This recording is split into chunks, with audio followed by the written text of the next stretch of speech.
Chapter 821. I'll Take You Away. Upon hearing Bailey Chengfeng's words, everyone finally reacted. All eyes turned to Gong Yuner beside Su Zimo. Although Gong Yuner had anticipated this outcome, her face was still pale. The old ancestor had abandoned her, or rather, had no choice but to abandon her. Otherwise, even they wouldn't have been able to escape. "Come with us?" Ancestor Yuelong stepped forward and said calmly. Gong Yuner remained silent. She could imagine what she was about to face. "Is there something you can't say here? Where are you taking her?" Su Zimo glanced at Ancestor Yuelong. He said, "Since everyone is here, if you want to ask questions, let everyone hear the answers." Holy Sun Su seems to be quite protective of this demoness, Ancestor Yuelong said meaningfully. "I saw earlier that she didn't have the heart to kill you. Yes, I am protective of her." "So what?" Su Zimo countered. "Holy Sun Su, this time the otherworldly Zenith Palace has offended the entire Eastern continent, including your true martial sacred ground," the ancestor said. "Are you planning to stand on the side of the demoness? Do you not understand human speech?" Su Zimo retorted. "I said whatever questions you have, ask them here. Can't you? Or are you deaf? Let's talk about your otherworldly Zenith Palace then." The formation demon interrupted, putting a stop to the argument and asking calmly. Gong Yuner glanced at Su Zimo. "Say what you know. I'm curious about otherworldly Zenith Palace too," Su Zimo replied. "Once you tell them, I'll guarantee your safety. Just like I said before, you didn't save me, you saved yourself. Otherworldly Zenith Palace is located in the Heavensoar region. The lineage's strongest forces include 5 Immortal Path ancestors," Gong Yuner said. "As for others, I doubt they'd catch your attention." "Who is your palace master?"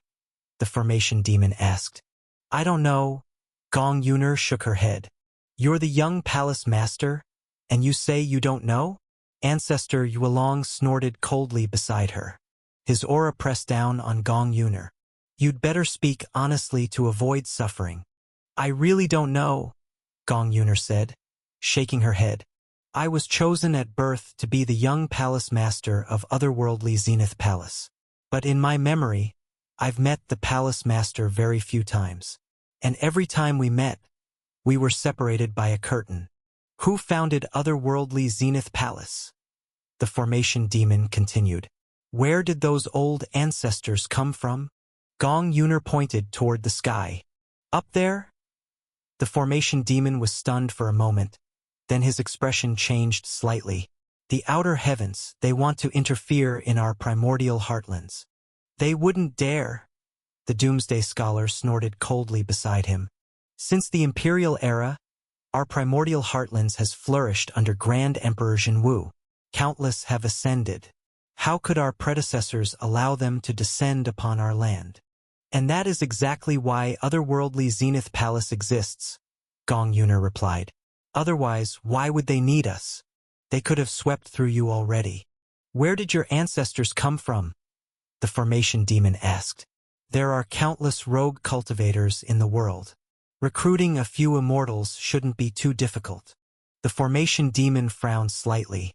Indeed, once someone reached the Zenith Immortal Realm, progressing further was nearly impossible.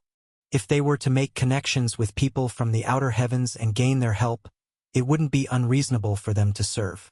"What was your purpose in disrupting the Martial Heaven tournament?" Ancestor Yuelong snorted. "To control you," Gong Yuner said bluntly.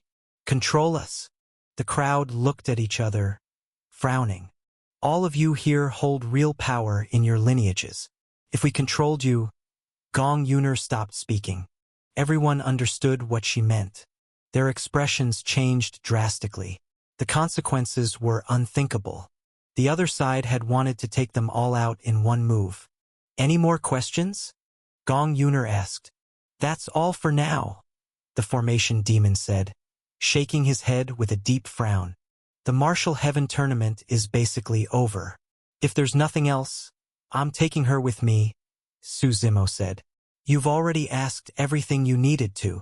"She can't leave," Ancestor Yuelong said urgently. "Who knows if what she said is true?"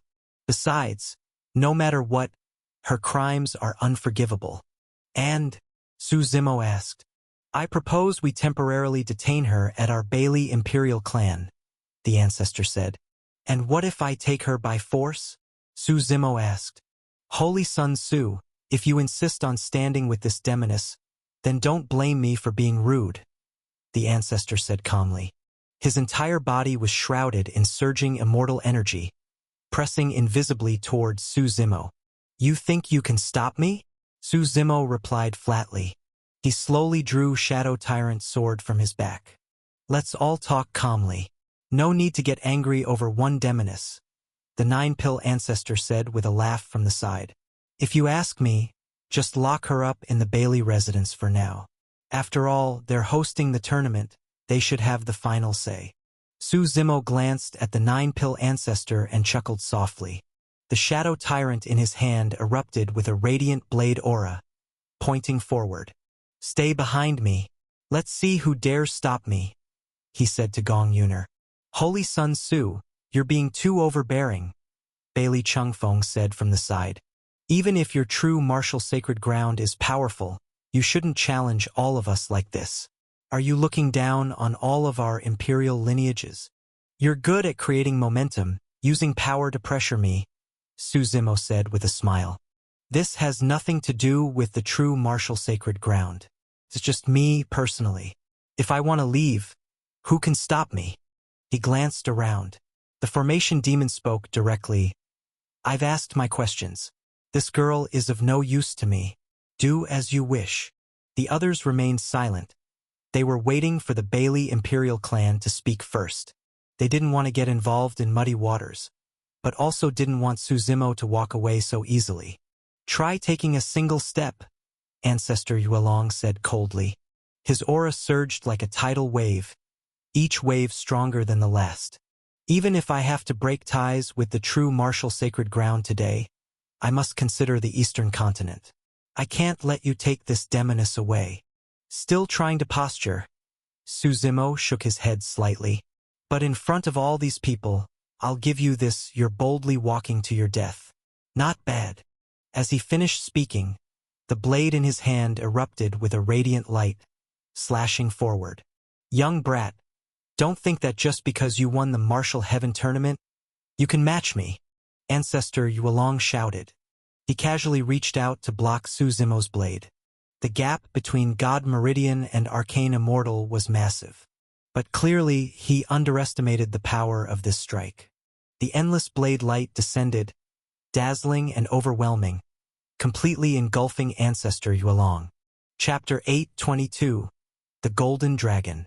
The blade light returned to simplicity, shattering all void and engulfing the figure of Ancestor Yuelong.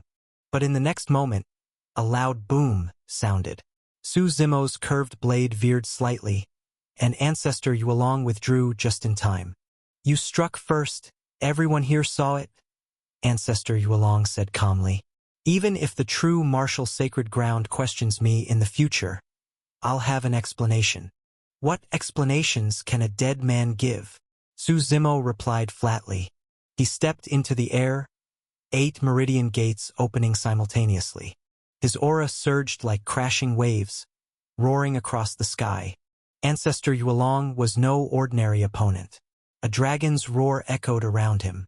Golden spirit force surged around him. Within that golden aura, a divine dragon coiled its massive body and wrapped itself slowly around Ancestor Yuelong. For a moment, dragon might filled the air and pressed down from above. Seeing this dragon, the people around began to murmur. It's said that when Ancestor Yuelong was young, he once encountered a real divine dragon. They formed a contract, becoming one, cultivating together. Could it be true? Looks like it might be. That dragon doesn't seem to be an illusion.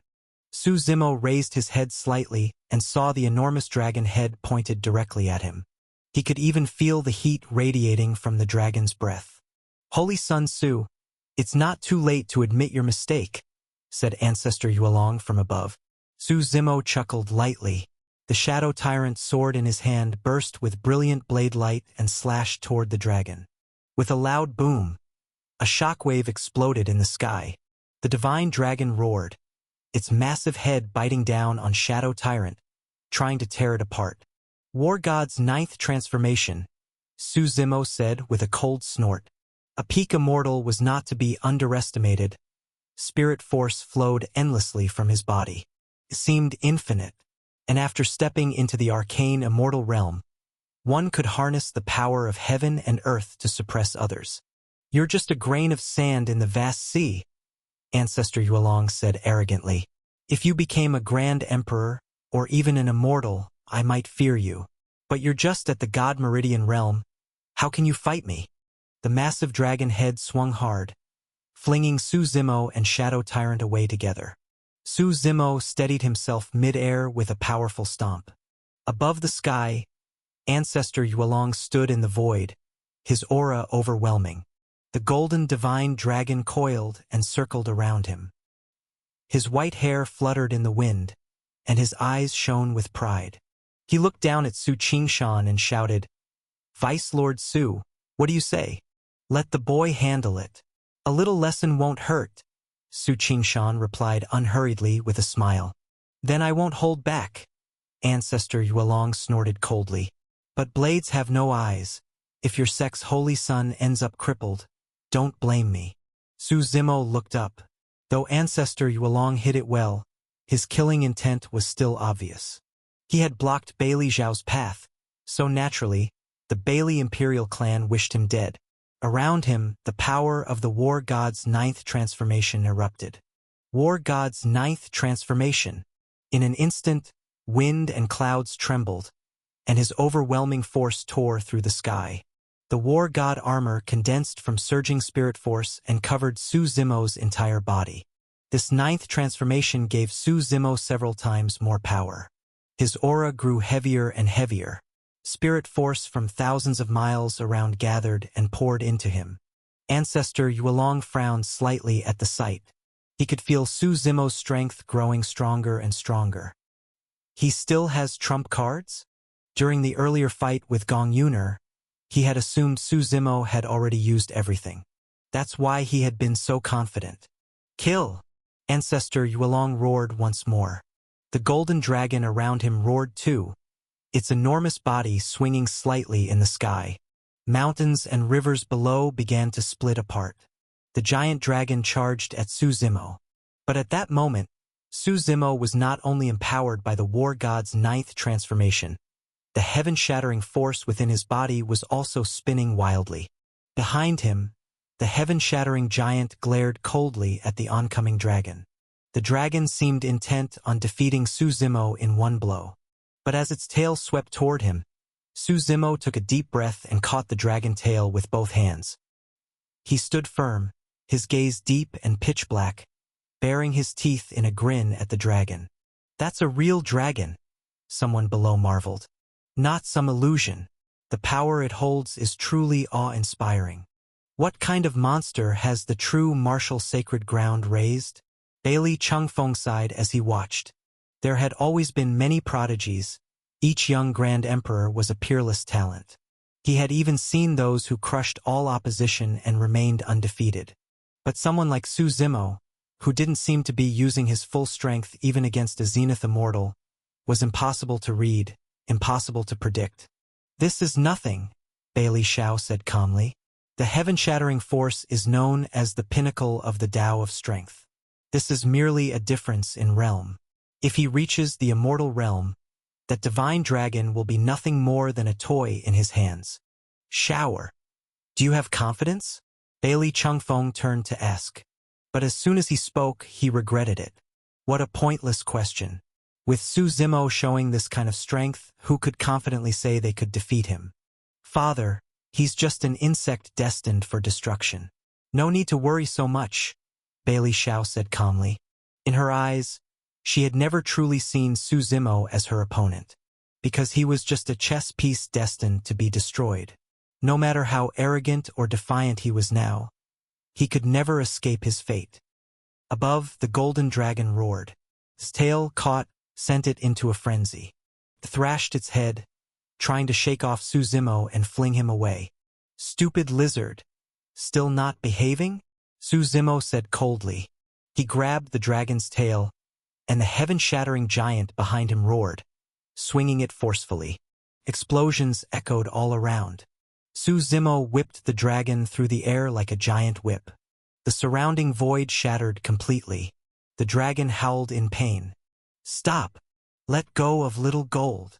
Ancestor Yuelong shouted anxiously. His true fate manifested behind him. It was also a golden dragon. In the next moment, as spirit force surged around, Ancestor Yuelong's figure vanished. In his place stood another golden dragon. "Our ancestor is a dragon?" Someone from the Bailey Imperial clan shouted in shock. "No, it must be that our ancestor took the dragon as his true fate," someone else explained after a moment of thought.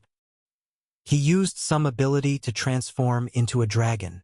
Chapter 823 Blade Rises, Head Falls. You may not know, but when Ancestor Yuelong encountered the golden dragon in his youth, it was only in its juvenile stage. His mother had died nearby. Ancestor Yuelong stripped the dragon's bones and replaced his own. Now, how is he any different from a true divine dragon? Some informed individuals spoke from the side. "Two divine dragons. I fear Su Zimo won't be able to stir up much of a wave." The divine dragon that Ancestor Yuelong had transformed into spiraled through the sky. Its emotionless pupils locked onto Su Zimo. "You deserve to die." A hoarse voice rumbled from its throat. Su Zimo chuckled, swinging the golden dragon in his hand like a whip, striking toward Ancestor Yuelong. The ancestor roared in fury. His dragon roar shook the heavens and the earth, shattering layers of space. He forcibly endured Su Zimo's strike with his massive body, even though his scales cracked and blood flowed freely. Still, Ancestor Yuelong withstood the blow. He quickly coiled around the golden dragon with his body, attempting to stop Su Zimo from swinging it again. With a roar, Ancestor Yuelong fused himself with the golden dragon. A world-shattering aura erupted from the golden dragon's body. To think Su Zimo forced the ancestor to this point. Bailey Changfeng frowned and said, "This move caused immense damage to the soul. Under normal circumstances, Ancestor Yuelong would never use it." After the two dragons fused, the golden dragon's already brilliant color grew even more dazzling. Wings sprouted from its back. While it originally had two dragon horns, a third horn now emerged in the middle of its head. Dragon might surged, rolling out in waves across the surroundings. The dragon's gloomy eyes fixed on Su Zimo, filled with overwhelming hatred. "Kill!" accompanied by a thunderous roar. Lightning flickered around the dragon, crackling with explosive sounds. Charged straight at Su Zimo. In the face of such a massive dragon body, Su Zimo looked particularly small. The dragon coiled around him. With another roar, a blast of purple dragon breath spewed from its mouth. Su Zimo raised his blade to block, only to feel an unstoppable force from the lightning, sending him flying. But the dragon didn't want to let him fall. Instead, it wrapped him up with its tail and pulled him back again. Storms roared, lightning flashed. Su Zimo slashed the golden dragon hard with Shadow Tyrant, sending sparks flying, but he couldn't even break the dragon's surface scales. So strong! Su Zimo wiped the blood from his lips and chuckled.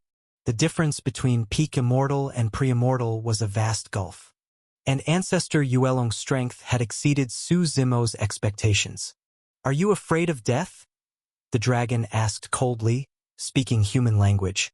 "I seek death," Su Zimo replied with a smile. As soon as he said it, the dragon grew even more furious and charged again. Su Zimo didn't care. He turned his gaze to Bailey Shao. He said, "Since you know of the 10 primordial god scriptures, do you recognize this move?" The supreme brilliance of the Heaven Unity Three Gates God Scripture descended from the sky. The gate of life, the gate of death, and the gate of eternity opened simultaneously. In that moment, Su Zimo was nearly invincible. Not to mention the life and death gates, just the eternity gate alone made him immortal. With all three gates open, his aura climbed several levels higher. Su Zimo punched forward, directly blasting the incoming dragon away. The dragon staggered back several steps, its massive body now showing caution as it stared at Su Zimo. Heaven Unity 3 Gates, Bailey Xiao said through gritted teeth. How many trump cards does this guy even have? The 10 primordial god scriptures. Others considered obtaining even one to be a supreme honor. Most would never come close in their entire lives, yet Su Zimo had already used 2. And most importantly, he hadn't even been to the outer heavens yet. Recalling what Su Zimo had said earlier, for the first time, Bailey Xiao felt her heart waver. The dragon looked solemnly at Su Zimo. What kind of monster is he? It thought. For the first time, doubt crept into its heart. Come fight. Su Zimo extended his right hand toward Ancestor Yuelong in a provocative gesture. I emerged during the era of Grand Emperor Chong Kong. It's been hundreds of thousands of years, Ancestor Yuelong said calmly. Why should I take a brat like you seriously? Right now, investigating the otherworldly Zenith Palace is more important. Come to think of it, since the true martial sacred ground is the #1 lineage of the Eastern continent, it would be safest to detain this girl there. You're afraid, Su Zimo said with a slight smile. I simply can't be bothered with a kid like you, the ancestor replied flatly.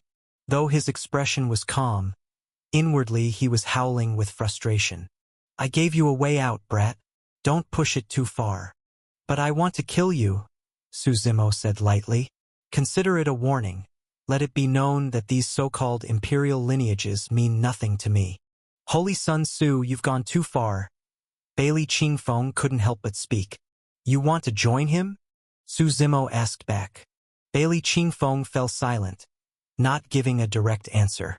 2 immortals ganging up on someone at the God Meridian realm, it did sound extreme. But if necessary, they wouldn't mind. The key problem was that if Ancestor Yuelong fought Su Zimo one-on-one, it would be understandable.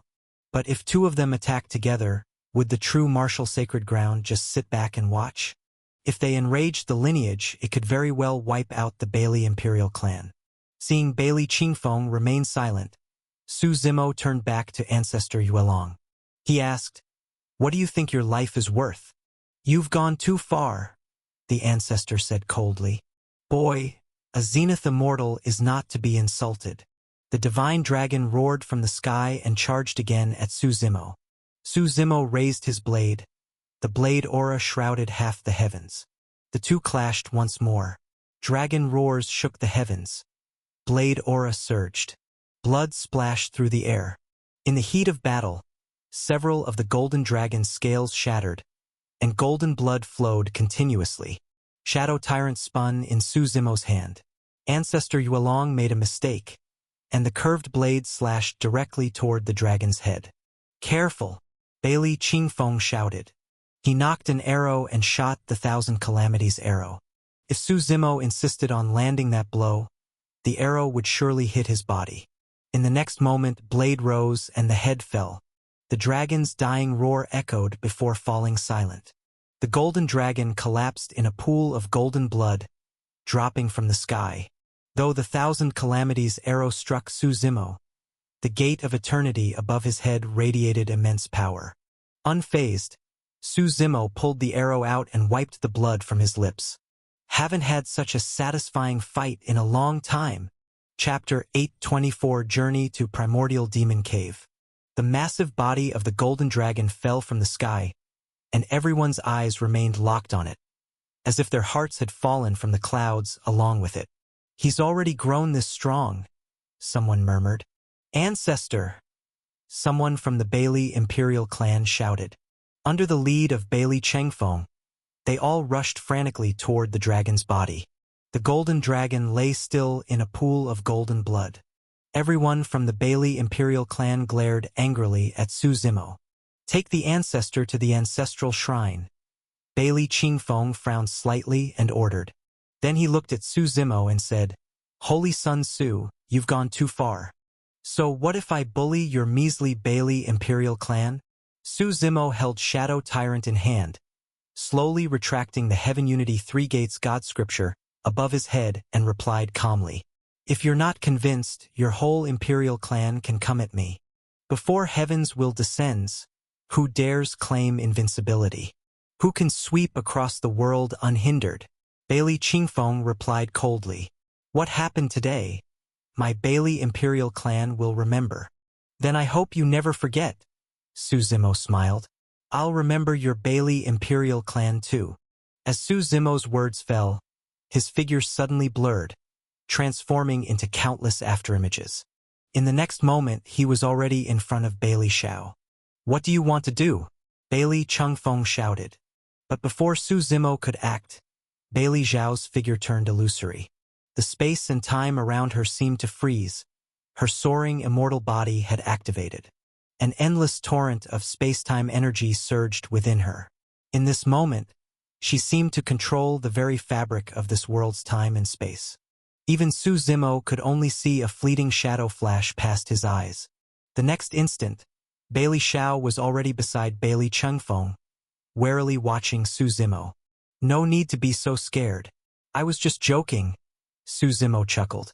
Although Bailey Xiao had evaded quickly, that brief moment was enough, because the seed of the great dream scripture had already been planted. Hopefully she'd enjoy this little gift. Back when he was in the Skiluan domain, he had visited the Slaughter God Palace, the legacy of the Slaughter God by Changfeng. There, he didn't just obtain a fragment of the true God Sword but also the great dream scripture. Bai Changfeng had once made a mistake cultivating this technique, training in his dream world for centuries. By the time he woke, his body had long decayed into bones, and even the bones had rotted away. Later, Su Zimo made him the ruler of the 18 hells in his god world. This great dream scripture wasn't just powerful for self-cultivation. It could also be used to create dream realms for others, trapping them within. When a dream becomes deep enough from a certain point of view, many people will treat the dream as reality. Once Bailey Xiao falls asleep, the seed will begin to grow on its own and pull her into the dream realm. At this moment, the Bailey Imperial clan all glared at Su Zimo, their eyes filled with fury and a trace of fear. Su Zimo didn't care. He slowly walked to stand in front of Gong Yuner and swept his gaze over everyone. He calmly asked, I'm taking her with me today. Who objects? Silence. Not a sound. The death of an immortal was still fresh in everyone's memory. Without absolute certainty, no one wanted to test their luck. Father, now that the Martial Heaven tournament is over, let's leave, Su Zimo said. There's no reason to stay. Su Qingshan walked over and said in a low voice, You go ahead. I still need to clean up today's mess. Then I won't return to the sect, Su Zimo replied. I'll probably head to the middle continent. Go, Su Qingshan said emotionally. Every eagle must eventually soar high. With your current strength, I can rest easy. Su Zimo nodded, then turned to Gong Yuner and said, Let's go. As the two figures left the Heaven Genesis microcosm, Su Qingshan turned back to handle the aftermath with the surrounding people. Su Zimo could disregard their opinions, but as the #1 lineage in the Eastern continent, the true martial sacred ground still had to maintain balance. Though everyone harbored their own agendas, they didn't want to tear off the mask of civility just yet. The two left the Heaven Genesis microcosm and returned to Bailey City, walking silently without any words exchanged. All right, you can leave now. Su Zimo waved his hand. Why did you save me? Gong Yuner looked up and stared directly at Su Zimo. I was in a good mood, Su Zimo answered. You don't play by the rules, Gong Yuner said. To live is to be unrestrained, Su Zimo replied. My existence is to break rules, otherwise, I'd be long dead. I won't fight you for heaven's will, Gong Yuner said. But the otherworldly Zenith Palace won't give up. Our very purpose is to control heaven's will. I know, Su Zimo said. But among my enemies, the otherworldly Zenith Palace is nothing. Then I'll go, Gong Yuner said after a moment of silence. Perhaps we'll meet again someday. Next time, maybe I won't be your match. Looking forward to it, Su Zimo chuckled. As he watched Gong Yuner's figure fade into the distance, a loud voice called out from afar. Great wisdom, the monk came running, robes fluttering. You're leaving without saying goodbye? He grumbled. I'm heading somewhere, Want to come? Su Zimo asked. The patriarch said you could change my destiny. I believe him, Great Wisdom replied. Boundless Heavenly Lord, so long as you don't kick me away, I'll follow. Then let's go. Middle Continent, Heavensor region. Su Zimo smiled. Outside Bailey City, the massive body of chaos rose into the sky, tearing through layers of space and flying toward the distant Middle Continent. According to Paimon, the Void Gate connecting Primordial Heartlands and the Primordial Demon Cave was located in the Heavensor region. Before going to the Outer Heavens, this was the only way Su Zimo could reach the Primordial Demon Cave. Even now, he still didn't fully understand the matters involving the previous Infernal Lord. His heart was filled with countless questions. The journey from the Eastern Continent to the Heavensor region was long. Su Zimo sat cross-legged on Chaos's back, his consciousness entering the God world. With the 5 spirit orbs gathered, the God world had entered a grand age of cultivation. Spirit force continued to rain down non-stop. Su Zimo planned to use this travel time to bring all sorts of mythological ruins into existence in this world. That way, he could introduce new techniques naturally. Chapter 825, Entering the Grand Cultivation Era. In Blackstone Prefecture, under the jurisdiction of the Divine Martial Kingdom in the God World, 16-year-old Zhang Shun headed toward the famous Glory Rise Mountain early in the morning, carrying an umbrella and a bamboo basket on his back. Although a torrential downpour was falling outside, the rain had lasted for over a month now. Yet there was still no sign of clear skies. Some said it was heaven expressing its wrath, punishing mankind.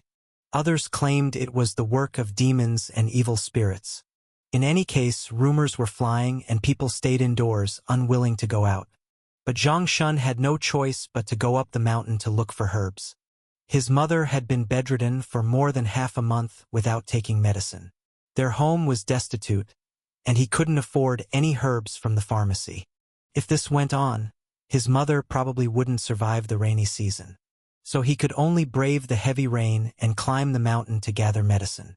The rain shrouded everything, and apart from the sound of falling raindrops, nothing else could be heard. Zhang Shun held the umbrella and wore a straw hat over his head, cautiously climbing Glory Rise Mountain one step at a time. Along the way, he picked every herb he saw, whether useful or not. He could sell them later. The muddy path was hard to walk, and more than once he nearly fell off the mountainside. If he fell on a day like this, no one would find his body. After more than an hour of cautious climbing, Zhang Shun finally reached the mountaintop with difficulty.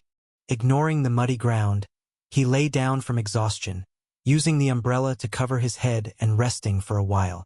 After a while, when he stood up, his clothes were completely soaked, and he shivered from the cold wind. At that moment, he looked straight ahead at the top of the mountain and froze on the spot. There, on the mountaintop, was a statue of a divine dragon. The dragon was coiled, with a pearl emerging from its mouth, gazing at the sky. Though it was a sculpture, the dragon's majesty radiated from it. Zhang Shun could feel its powerful presence. He remembered clearly, he had come to Glory Rise Mountain many times before, and there had never been a statue like this. He slowly walked up to the sculpture. Just as he marveled at the divine craftsmanship and gently reached out to touch it, a loud rumbling sound came from beneath the ground. In an instant, the entire mountain shook violently. Zhang Shun, an ordinary person, had never experienced anything like this. Terrified, he turned and ran. But after a few dozen meters, the rumbling stopped. Back at the original spot where the statue stood, a grand palace had emerged from the ground. He hesitated for a long time, but curiosity finally led him back to the palace. The palace was ancient, and its surface made entirely of bronze. It was a bronze temple. The grand doors were tightly shut, with 3 large characters engraved on them. Chaos Heaven Palace. What's going on? Zhang Shun murmured to himself. He walked up to the door and gave it a light push. The heavy bronze doors creaked open. A beam of light flashed from inside. Zhang Shun looked toward the source of the light and saw a floating book and a strange object. He didn't know why, but his heart thumped wildly. As if drawn by fate, he stepped inside. He slowly approached the book. On its light purple cover were 3 bold characters. Thunder Sky Codex. He picked up the book and casually flipped through a few pages. To his surprise, it was a cultivation manual. The human body has 12 meridian gates. The strong can grasp the sun and moon and walk upon the stars. Even the weak can move mountains and ride the clouds. Could cultivation really exist in this world? Zhang Shun murmured. There were many mythological stories circulating, but most people knew they were legends. So-called temples and monasteries were just places for psychological comfort. After all, no one had ever truly seen a cultivator. But now, Zhang Shun's entire worldview was being shattered. He then turned his gaze toward the other object. It was a sphere of golden light, surrounded by brown iron bars. They looked like iron, but he couldn't recognize the material. These bars intertwined to form a globe that encased the purple light within. Around the purple glow stood 4 divine dragon statues. The dragons were about the same size as the purple sphere. They were coiled upward, their heads raised and mouths slightly open, as if the purple light had been spat out and condensed by them. Seeing the 4 dragons encircling the purple orb, Zhang Shun recalled an ancient mythological story. The god world had its own myths. Pangu creating the heavens, Nuwa creating humans, Quafu chasing the sun, Hoi shooting the suns, and the object before him reminded him of the mythological artifact, the Chaos Heaven instrument. Legend said that in ancient times, there was a beast who could understand the stars above and all things below. Its body was massive, over 100 meters long, with a back like a turtle shell. Carved on its back were the stars and constellations, the sun and moon, moving in real time. This beast rarely appeared, but wherever it did, chaos would follow. Heaven and earth would reverse. Later, the beast ascended to the heavens and became a god, leaving its body behind in the human world. 10,000 years later, a dragon turtle sage emerged, known as the Dragon Turtle Immortal, master of profound arts. He acquired the beast's body and refined it over 1,000 years, creating the Chaos Heaven instrument. Legend said this device could alter the 6 directions of the world. It could ensnare beings, gradually absorbing their souls. It was extremely sinister. Zhang Shun stared at the divine artifact and cultivation manual before him and burst into wild laughter. At that moment, across the god world, many others were experiencing what Zhang Shun did. Some acquired cultivation manuals. Others found mythical pills and elixirs. Still others discovered legacies from legendary figures. In short, all kinds of techniques and meridian arts began to appear across Shenzhou. In an instant, the topic of mythological revival swept the world. The god world had entered the most chaotic cultivation era. Su Zimo, watching from a god's perspective, observed it all. He had laid the foundation for this era. How it developed from here, he would not interfere, as long as no one broke the rules of the world. With the revival of spirit force, all living beings entered the path of cultivation. The overall power of the world underwent a qualitative transformation. And as the god world was Su Zimo's true fate world, he naturally benefited the most. His true fate was different from others. The stronger the world became, the stronger he became. His true fate didn't require cultivation. But this was even harder than cultivation. Once the cultivation era stabilized and geniuses began to rise like bamboo shoots after the rain, Su Zimo would then begin preparations for heaven's will. But that age was still far off and he had much to prepare. There was no need to rush. At this moment, Su Zimo sat cross-legged on Chaos's back. Streams of the power of creation were refining his body. A body that could cross the void and face calamity head-on. Chapter 826 Beast Taming Sacred Ground. The power of creation surged within his body. Su Zimo sat on Chaos's back, crackling sounds echoing through his body.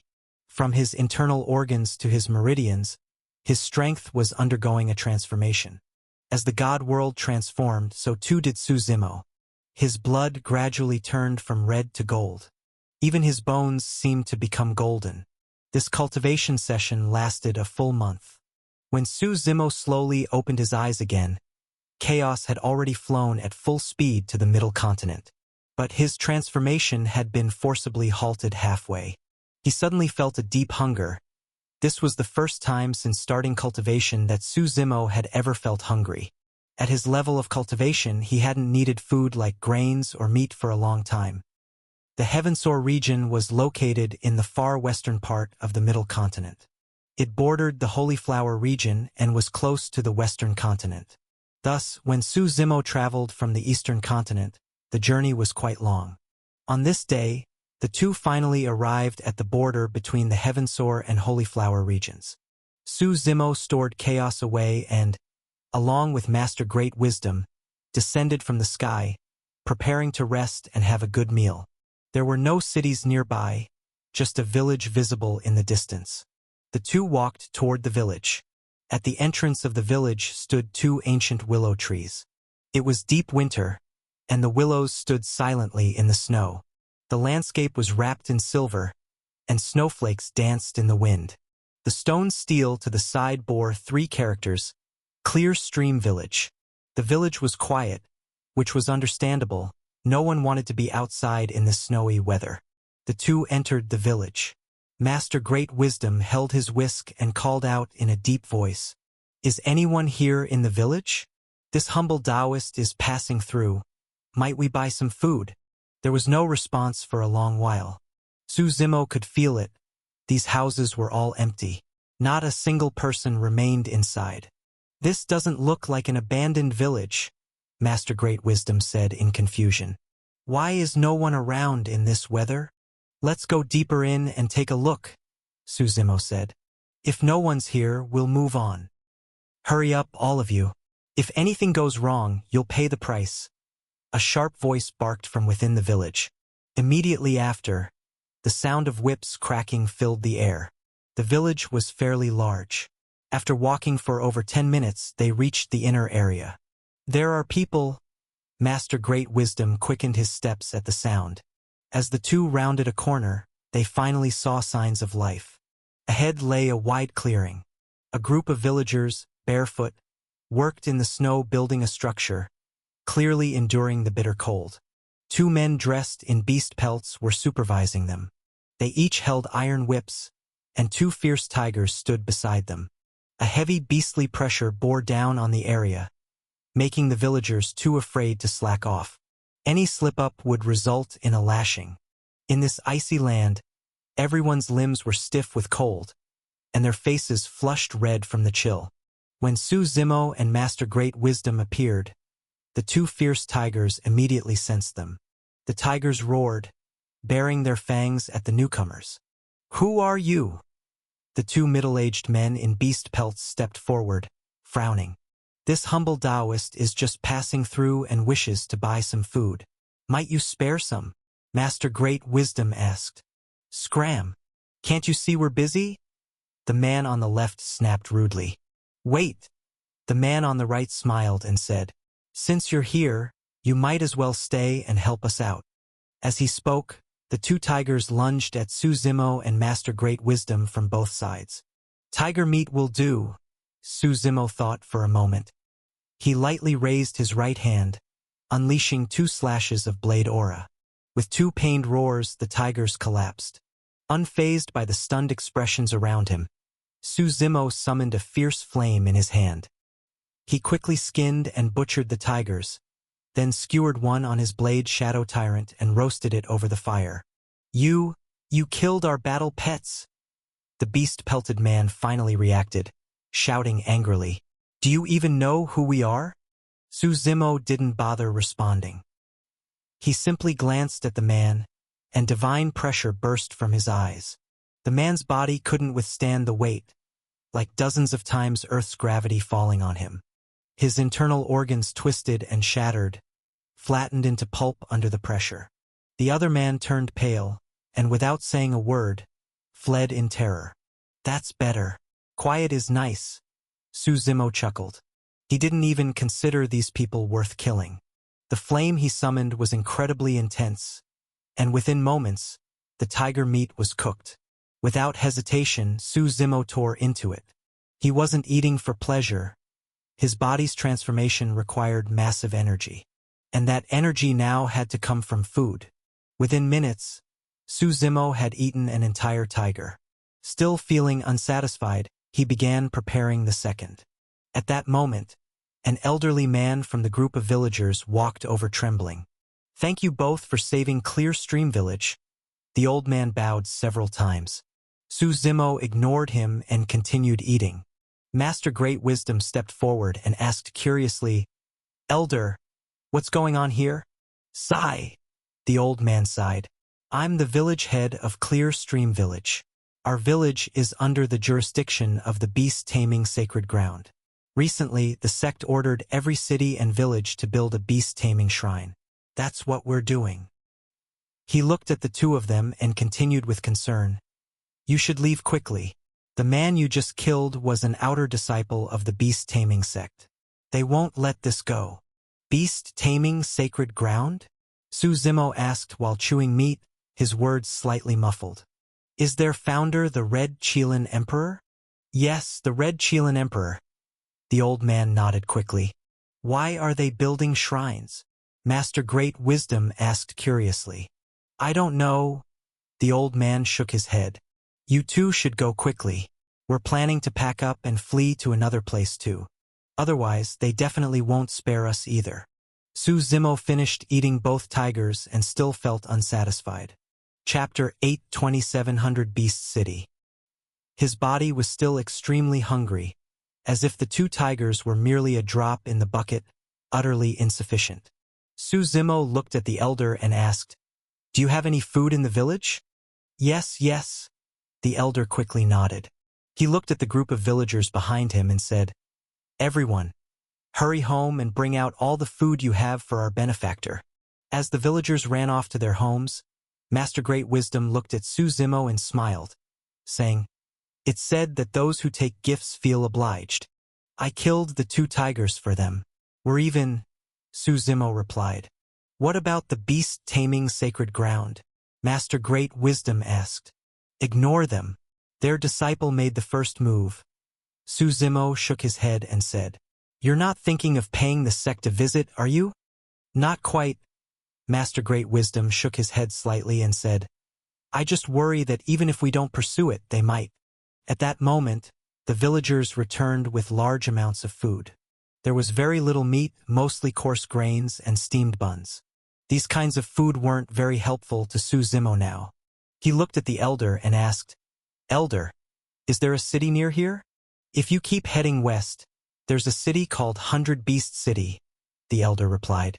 "But that's beast-taming sacred ground territory. I suggest you don't go. You're all relocating anyway, so keep the food." Su Zimo smiled. After bidding farewell to the villagers of Clear Stream Village, the two continued westward. After walking for a while, a wolf's howl rang out in the distance. The howl acted as a signal, and soon more howls followed in succession. At the edge of their vision, over a dozen snow-white wolves charged forward from afar. Each wolf exuded immense pressure, and on each sat a rider. As the wolves charged in, they quickly surrounded Su Zimo and Master Great Wisdom. "You two just came from Clear Stream Village?"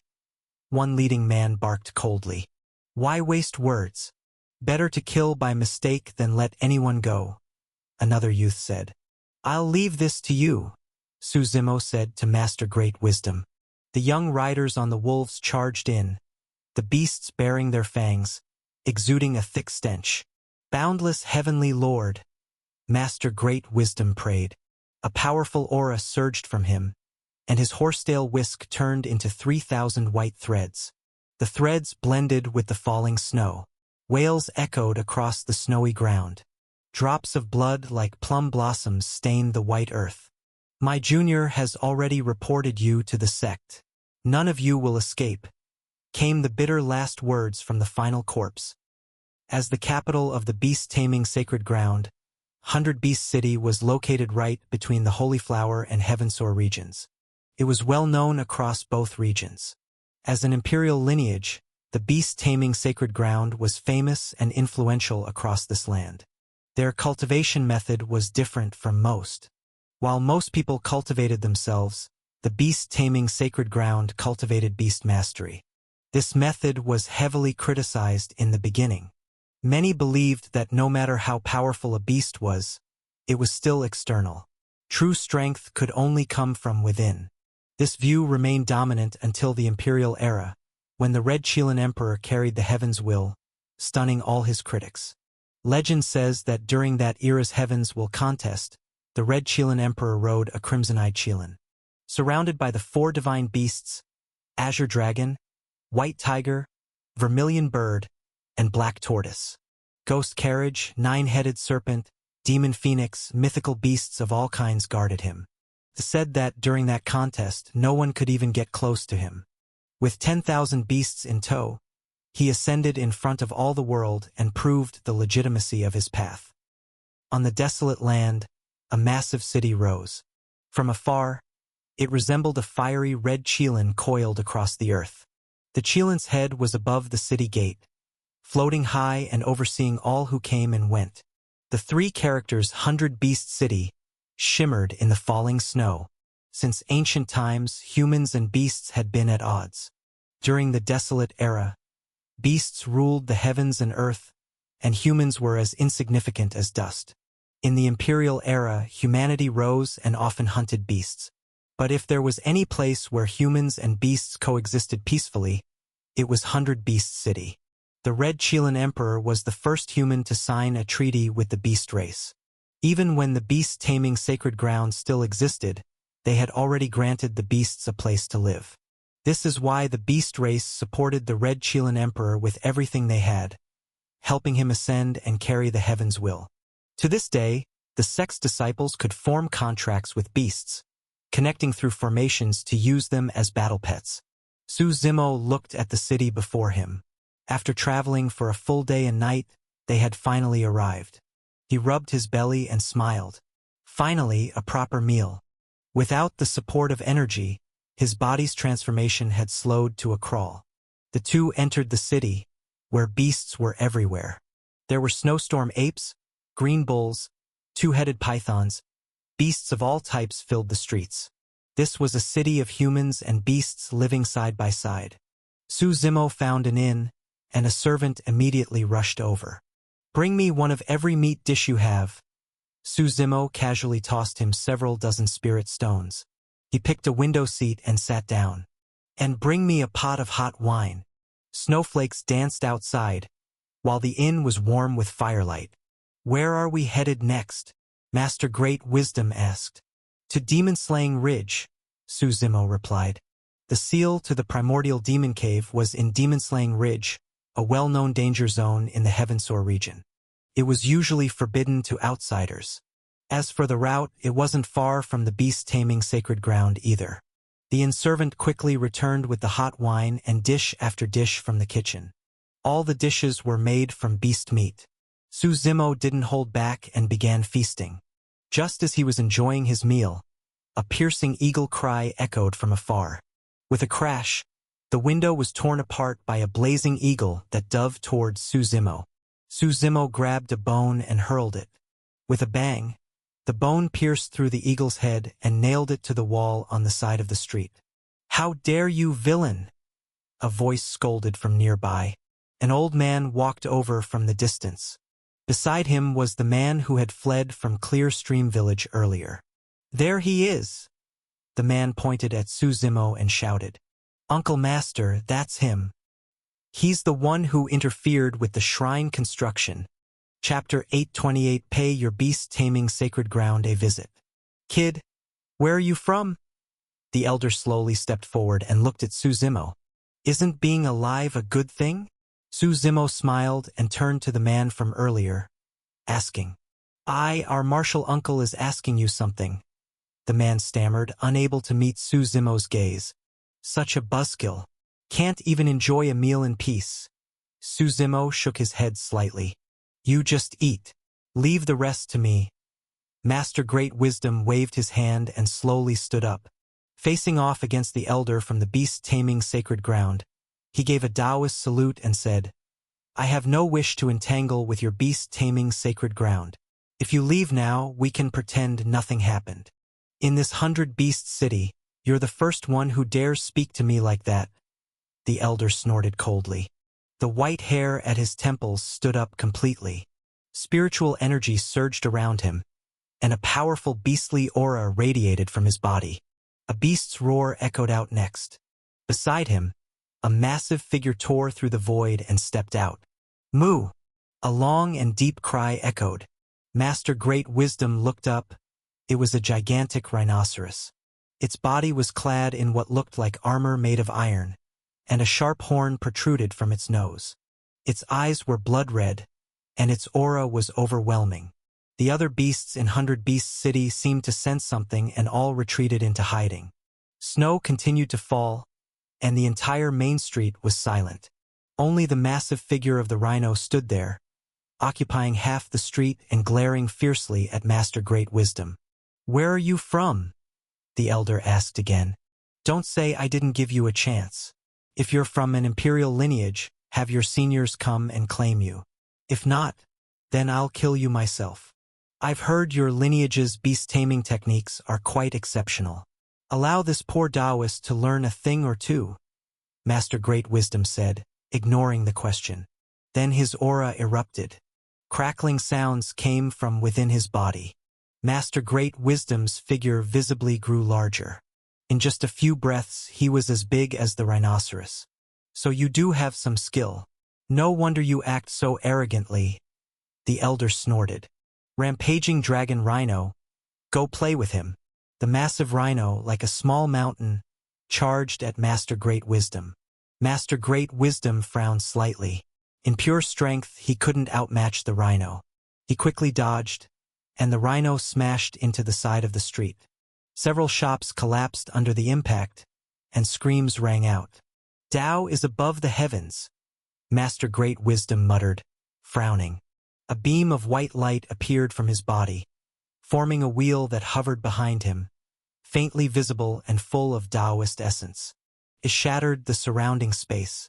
He stepped into the air, flashing through the sky, appearing and disappearing. In the next moment, Master Great Wisdom appeared before the rampaging dragon rhino. The wheel behind him spun, bursting with radiant light. His right hand, like a sharp blade, chopped down heavily on the rhino's horn. "Moo!" The rhino screamed in pain, collapsing to the ground. "Damn it!" The elder cursed upon seeing this. His expression darkened, and beast energy surged in his hands. Another beast's roar echoed from the void.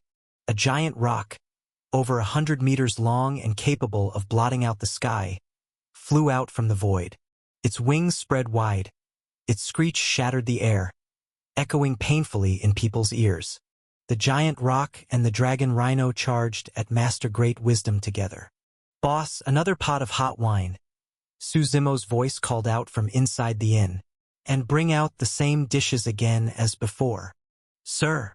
The innkeeper's assistant poked his head out from under a table, saying nervously, "There's a fight outside. We can't do business right now." "Just do it. As long as I'm here, this inn won't fall," Suzimo replied. "If you don't, I'll personally take the place apart." No, I'll get the chef right away."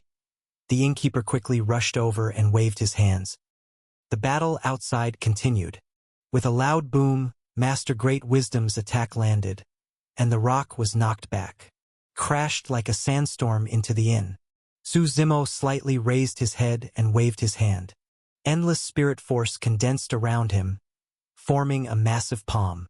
With one slap, the rock was sent flying. "Don't get in the way." Seeing this, the elder from the beast-taming sacred ground raised his eyebrows. His expression changed slightly as he looked at Master Great Wisdom, then at Suzimo. Spirit force surged from him again. Beast aura thickened around him. The space in front of him began to distort. A scene appeared in the air. It was of a grand and majestic palace. Around the palace, Cheelants slept, flood dragons devoured sunlight and moonlight, and phoenixes burned half the sky. Inside the palace, dozens of people stood in 2 rows, each radiating immense power. At the top was a throne. A man in a purple robe sat upon it. "Sacred Lord, help me!" the elder cried out. Someone is causing trouble in 100 Beast City. They killed our disciples and disrupted the construction of our shrine. I am alone and cannot hold them off much longer. Don't worry, Elder Dragon Rhino, the purple-robed man replied, his voice echoing. I'll send a lineage protector to assist you. No need for so much trouble. A light laugh sounded behind Elder Dragon Rhino. The elder's entire body froze. A chill ran from his feet to the top of his head. When he slowly turned around and saw Suzimo standing behind him. He hadn't even noticed when Suzimo moved. No need for you all to come one by one and bother me, Suzimo said, waving his hand. Once I'm full, how about I pay your beast-taming sacred ground a visit? Very well, we will gladly welcome your visit, the purple-robed man said calmly. But you cannot harm Elder Dragon Rhino, or we will hunt you to the ends of the earth. Him. Suzimo reached out and patted the elder's head. Then he smiled, and with a loud bang, crushed the man's skull. Blood mist filled the air. Don't worry, your turn is coming soon. Seeing this, the purple-robed man slammed the throne beside him. With a deafening boom, a powerful force surged through the great hall. You're courting death, Suzimo smiled. As Elder Dragon Rhino died, the projection in the air began to dissipate. Chapter 829 Battle Against Beast-Taming Sacred Ground. Beside them, the Dragon Rhino and the Rock also became masterless in an instant. They glanced fearfully at the Elder's corpse and then tried to flee. Suzimo thought for a moment. Since the God World had now officially entered the era of cultivation, the number of divine beasts was still extremely limited, mostly just those from the myriad beasts realm. Other beasts still had a long road ahead if they hoped to evolve into divine beasts. These two beasts could help enrich the variety of spirit beasts in his True Fate world. With a wave of his right hand, he drew the Rock and Dragon Rhino into the True Fate world, leaving them to be trained properly by Chaos and the others. He then returned to the inn and resumed eating meat. His bodily transformation continued. As he absorbed more food, his body was able to draw in more and more of the power of creation. The golden blood within him surged like a mighty ocean, flowing with unstoppable momentum. Suzimo could feel that once all the blood in his body fully transformed into gold, a single drop would weigh over 10,000 kilos and contain enough force to burst an Empyrean Meridian realm beast apart. At that point, he truly might be able to fill the seas with a drop of blood, cut down the sun, moon, and stars with a blade, and flip the heavens and earth with a single gesture. From morning to night and from night until the next morning. Suzimo ate for an entire day and night, nearly emptying the inn's entire food supply. He stood up and stretched, shattering the space around him. Clenching his fist, a loud crackling sound rang out from within. Monk, let's go, Suzimo said. Master Great Wisdom nodded, and the two walked out of the inn together. Before leaving, Suzimo tossed several hundred spirit crystals onto the counter. Sir, it's our honor that someone like you would dine here, the innkeeper said, hurrying to refuse. We wouldn't dare accept your money. Just take it. I'm not a bandit. I eat, I pay. Suzimo waved him off. I believe in finishing what I start. Walking out of the inn, Suzimo looked in the direction ahead. As the capital of the beast-taming sacred ground, 100 Beast City was very close to the lineage itself. About 10 kilometers to the south lay a beast forest. Home to all sorts of monsters, it was a true paradise for spirit beasts.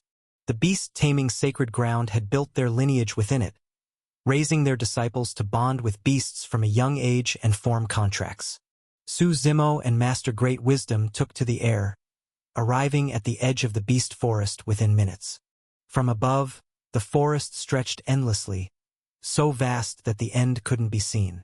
Towering ancient trees dozens of meters high filled the landscape, wild and primeval.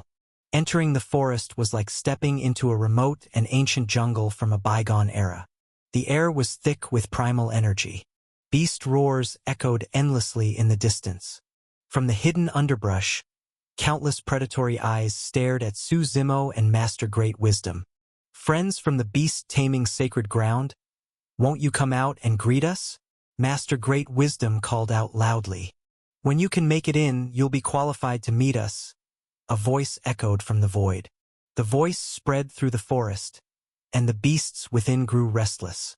Roars came from all directions, clear signs that the outsiders weren't welcome. Then let's go in, Suzimo said, waving his hand. He and Master Great Wisdom began walking deeper into the forest. Suddenly, the sunlight above vanished. A black shadow swooped down from above, blocking out the light. With a loud boom, it landed, a claw gleaming with cold light slashing straight at them. The two stepped back, dodging the strike. Looking closely, they saw a saber-toothed tiger covered in spotted fur. It had a muscular build and fangs several meters long. Its fur looked like steel, and it stared at Suzimo and Master Great Wisdom like prey. Looks pretty intimidating, Suzimo chuckled. As the beast pounced, Suzimo calmly drew his sword, Shadow Tyrant. One strike, a wail. Then the head fell. They continued walking forward. More and more spirit beasts appeared around them, but none rushed to attack. Instead, they began to surround the two like hunters encircling prey. As time passed, the number of beasts around them grew. There were already several hundred.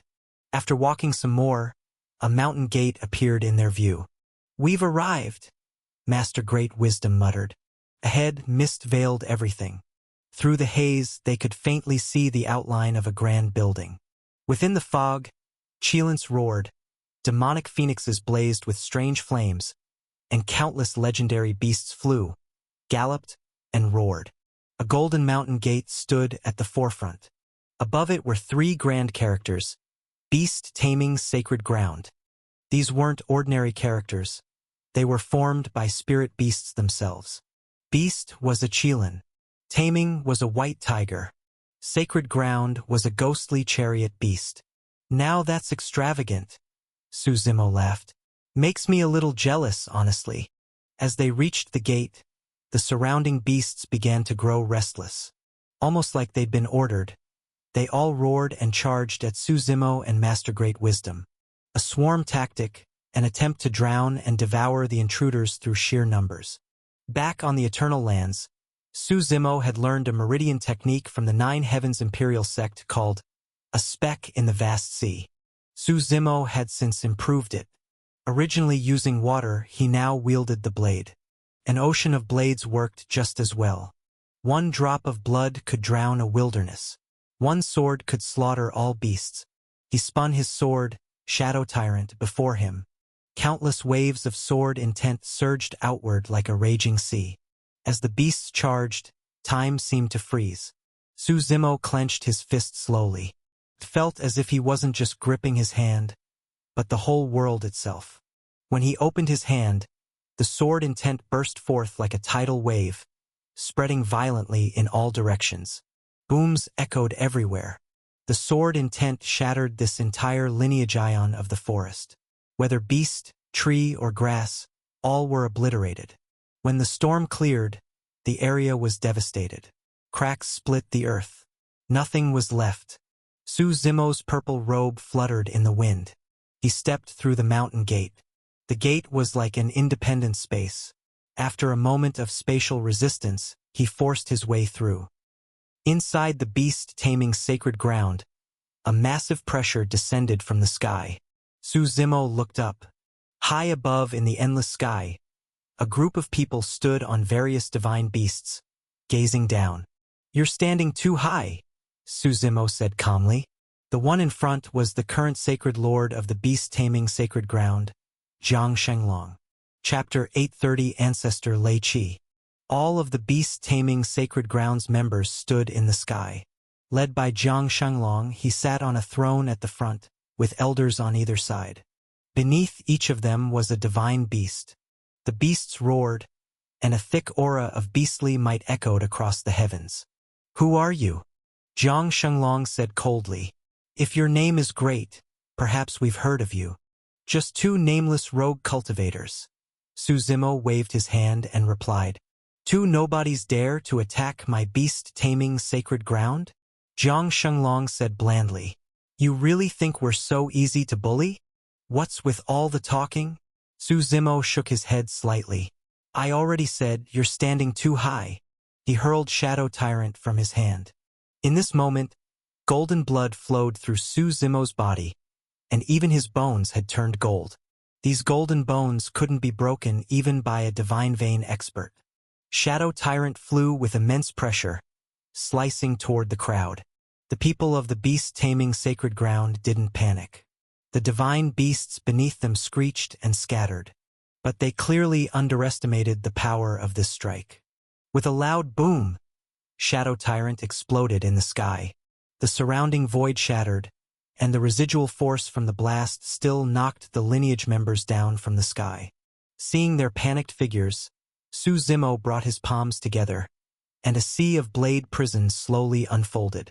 As his arms spread wide, countless blade shadows shot outward. Those who had just regained their footing now panicked, dodging desperately. But the blade shadows surged like a sea.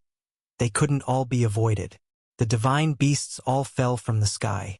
I told you, I don't like others standing higher than me, Suzimo said calmly.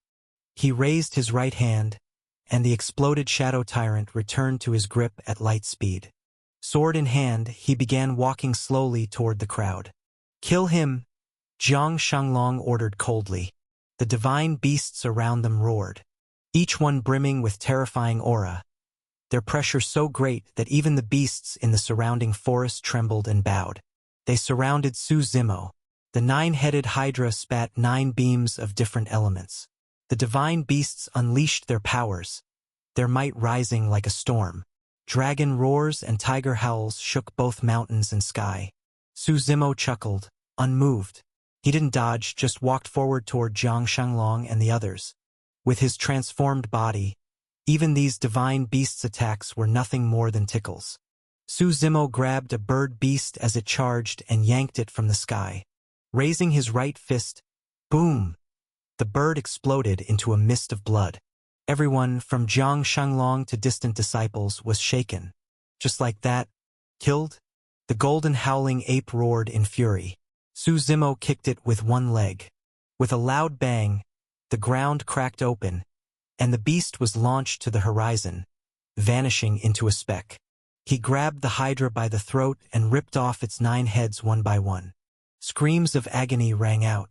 The blood-soaked corpse was tossed aside. Suzimo walked forward step by step, like death itself approaching. Jiang Shanglong and the elders quickly retreated. The other divine beasts didn't dare move. They could only watch from a distance. Please, let's talk, Jiang Shanglong said hastily. Our lineage is willing to compensate you. Whatever you want, just name it. I've taken a liking to your divine beasts, Suzimo said with a grin. Bring them all out, and I'll spare your lives. These beasts are the foundation of our lineage, Jiang Shanglong quickly replied.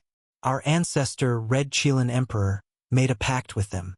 Without the beasts, the lineage will be ruined. Please, show mercy.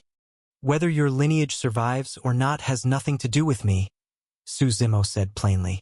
I only care about what I want. If you won't give us a path to live, then we'll fight to the death, an elder said angrily. Fight to the death? You think you're worthy? Suzimo laughed. He casually grabbed the dragon griffin and smashed its skull with a single punch. Everyone watching trembled in fear. Summon the ancestor. Quick! Jiang Shanglong shouted toward the distance, panicking. In the next moment, 3 loud bell tolls rang from afar. Ahead of the beast-taming sacred ground lay towering mountains shrouded in mist. Like an immortal realm, even the flying beasts nearby had hidden away. As the bell tolled 3 times, one mountain began to shake violently. Countless rocks tumbled down. A fissure opened in the center of the peak. A beast's roar rang out. Through the mist, a fiery red shadow could be vaguely seen. The roar was deafening, cracking the sky itself. Even just hearing the sound made the beast's power clear. Then, as the mountain collapsed completely, a beast burst forth with falling rocks around it. Soaring into the sky, its force shattered the heavens, exuding endless pressure. The crowd looked up and saw a crimson-eyed Qilin. Someone's expression changed. This beast had once been the war beast of Red Qilin. How could it still be in the beast-taming sacred ground if the emperor had ascended? The crimson-eyed Qilin stood in the sky, stepping on clouds of fire.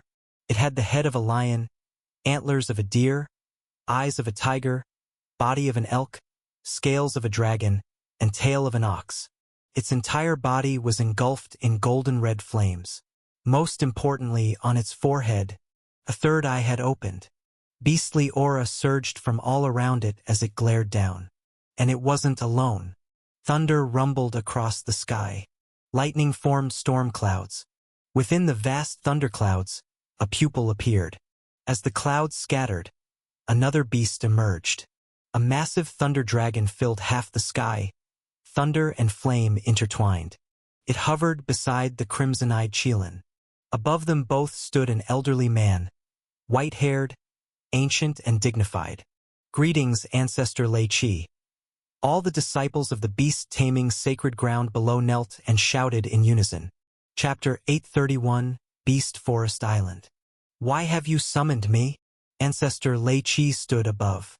His long cyan robe flapped loudly in the wind, surrounded by thunder and flames. The crimson-eyed Qilin and thunder dragon circled around him. Ancestor, someone seeks to destroy the beast-taming sacred ground. None of us can stop him. Jiang Shanglong replied quickly. We could only ask you to come forth and save the lineage. Who? Ancestor Lei Qi frowned slightly and looked below. Countless divine beast corpses were scattered everywhere.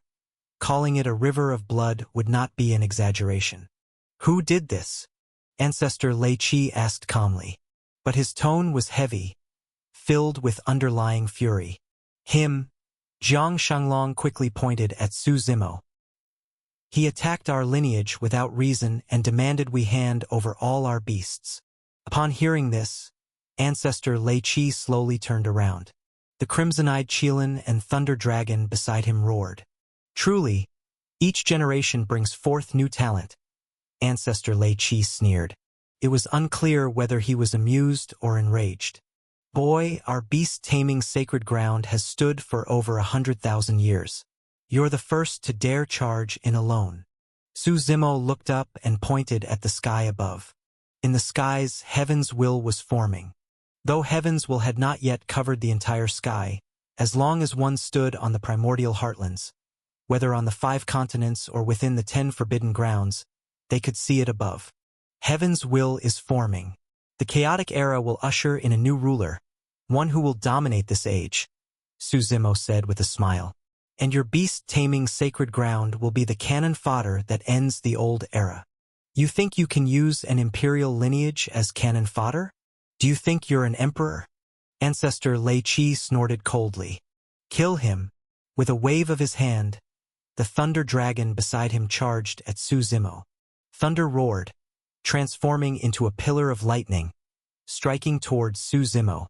Su Zimo stood motionless, letting the thunder explode around him. Too weak, not even worthy of training my body. Su Zimo shook his head. The thunder dragon, enraged, dived from the heavens. Its lightning-covered tail smashed down heavily on Su Zimo. With a loud boom, thunder surged and exploded across Su Zimo's body. Inside, his power vortexes spun wildly, and the phantom of the heaven-shattering giant appeared behind him. Veins bulged along his arms as he grabbed the dragon's tail, swung it up, and hurled it toward Ancestor Lei Qi. The crimson-eyed Qilin roared and dodged the strike with Lei Qi on its back. The thunder dragon howled, struggling to break free, but Su Zimo's strength was overwhelming. It had no chance of resisting. Above, the crimson-eyed Qilin's third eye opened on its forehead. From the pupil burst a flame, a crimson inferno. It was the legendary Golden Crow Divine Flame. According to legend, the sun itself was the form of the Golden Crow, and its fire was the most domineering in existence. Facing the incoming red flame, Su Zimo raised Shadow Tyrant, using its curved blade to block the attack. The Golden Crow flame clashed with Su Zimo, locked in a stalemate. Above, Ancestor Lei Qi sneered. Back then, Red Qilin Emperor bore heaven's will with the crimson-eyed Qilin and became renowned across the primordial heartlands. Few know the Qilin had a child. Before ascending, the emperor gifted it to me, Lei Qi said, looking at the beast with satisfaction. An ordinary Qilin is already the pinnacle among divine beasts. But this crimson-eyed one is a mutation formed from an ancient Qilin devouring a golden crow. The flame on its brow is no different from the sun. How will you withstand it? Su Zimo said nothing. He sheathed Shadow Tyrant and let the golden crow flame blast his body. Explosions echoed around him. The ground cracked underfoot, and the surrounding void melted away. Su Zimo stared directly at the crimson-eyed Qilin. On his own forehead, a third eye slowly opened. It was the heavenly tribulation god eyes. Within that eye, lightning gathered, chaos god tribulation, the true supreme thunder.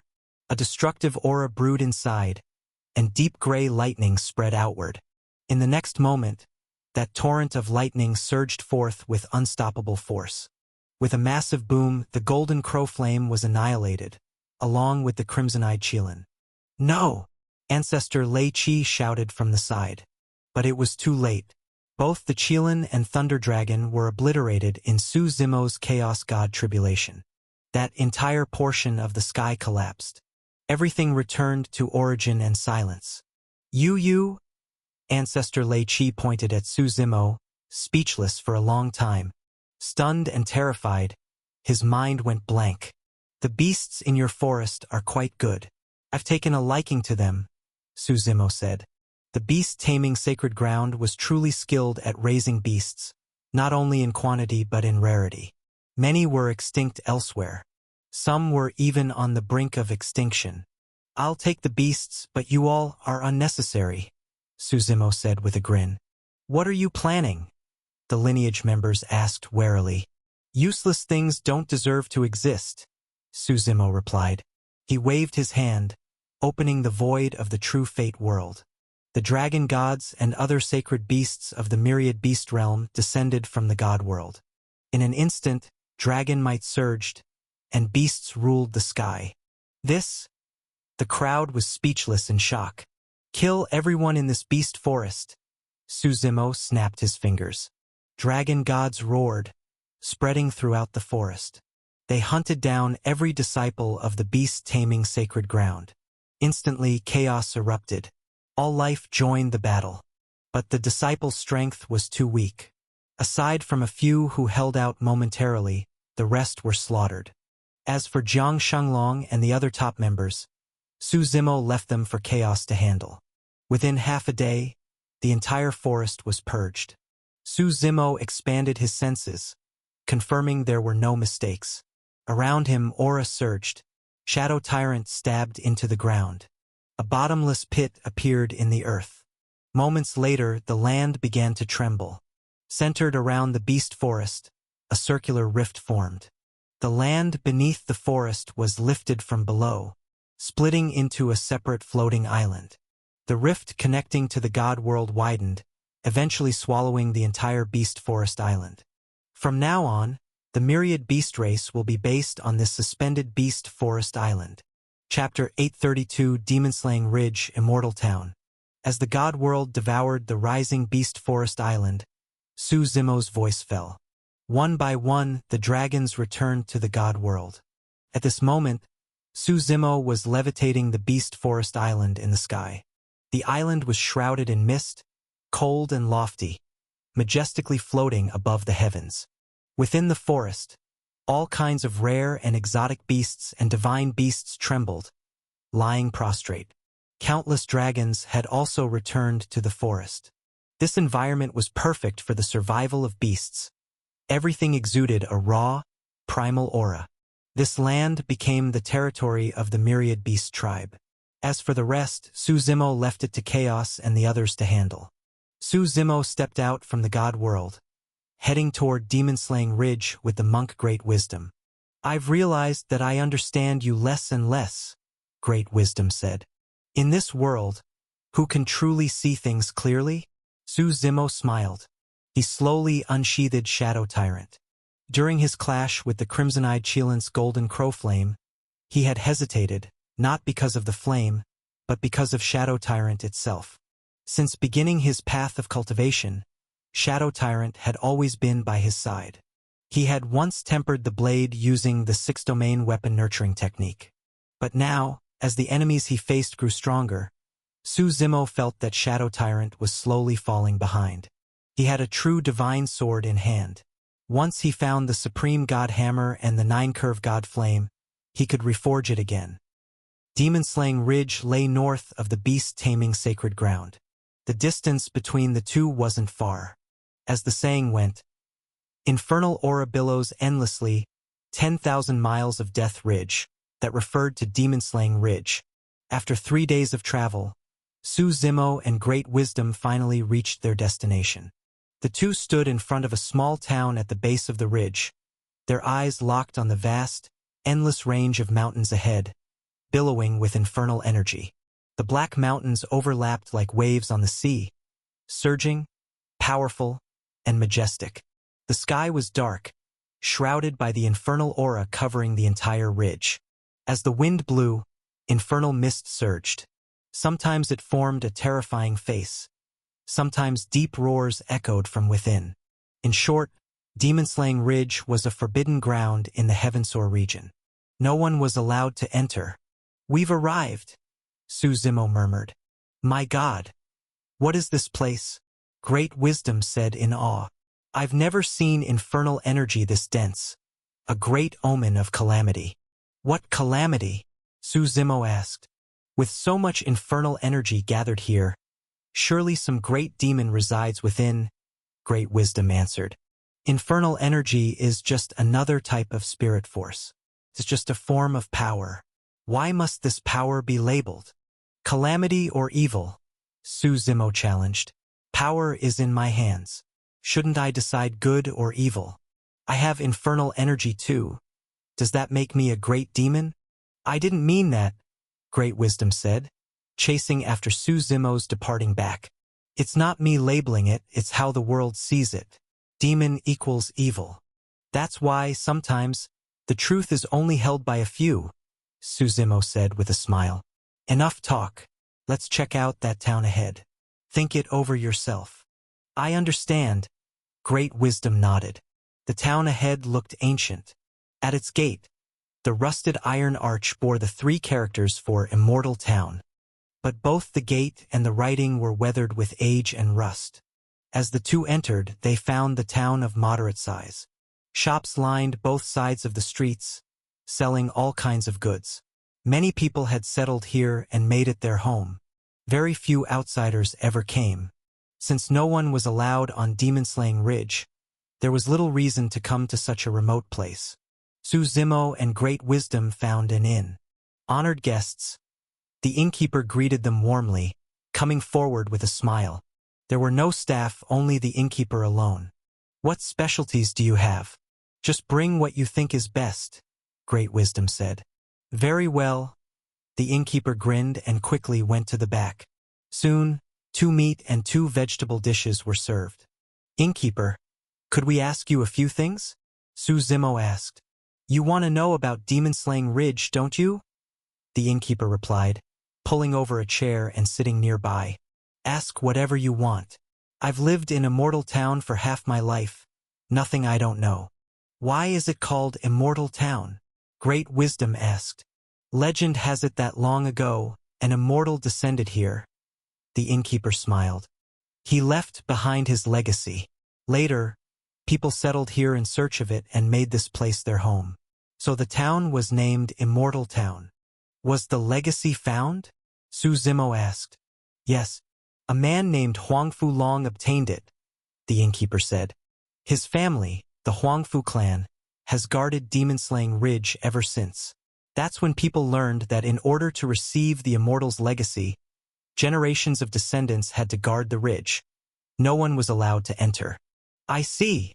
Su Zimo nodded slightly. "If you plan on entering Demon-slaying Ridge, I suggest you forget it," the innkeeper said, waving his hand. "The Huangfu clan guards it. Anyone who dares enter will be killed on sight, no matter your status. Even a holy son or sacred lord of an imperial lineage won't be spared." "So aggressive," Great Wisdom commented. You bet. But apparently all the imperial lineages on the continent have agreed to it. No one dares stir trouble. The innkeeper chuckled. Understood. Su Zimo waved him off. After finishing their meal, he and Great Wisdom walked out of the inn. What now? Great Wisdom asked. You're not thinking of forcing your way in, are you? You stay in Immortal Town. I'll go alone, Su Zimo replied. Why? Great Wisdom was stunned. He quickly said, I'm not the kind to fear death. I know, Su Zimo nodded. Is it because you think I'm biased against demons? Great Wisdom asked again. Since I chose to follow you, whether demon or immortal doesn't matter to me. It's not about that. You can't go to Demon-Slaying Ridge. Su Zimo shook his head. Because you are not a demon. Watching Su Zimo's back disappear into the distance, Great Wisdom stood silently. He could see fate and illusion. The universal Dharma sect was unmatched in divination. In his eyes, Su Zimo was now surrounded by dense infernal energy. Clearly, he was already a great demon. Even more so than Demon-Slaying Ridge itself. Chapter 833, The Demon Sovereign has arrived.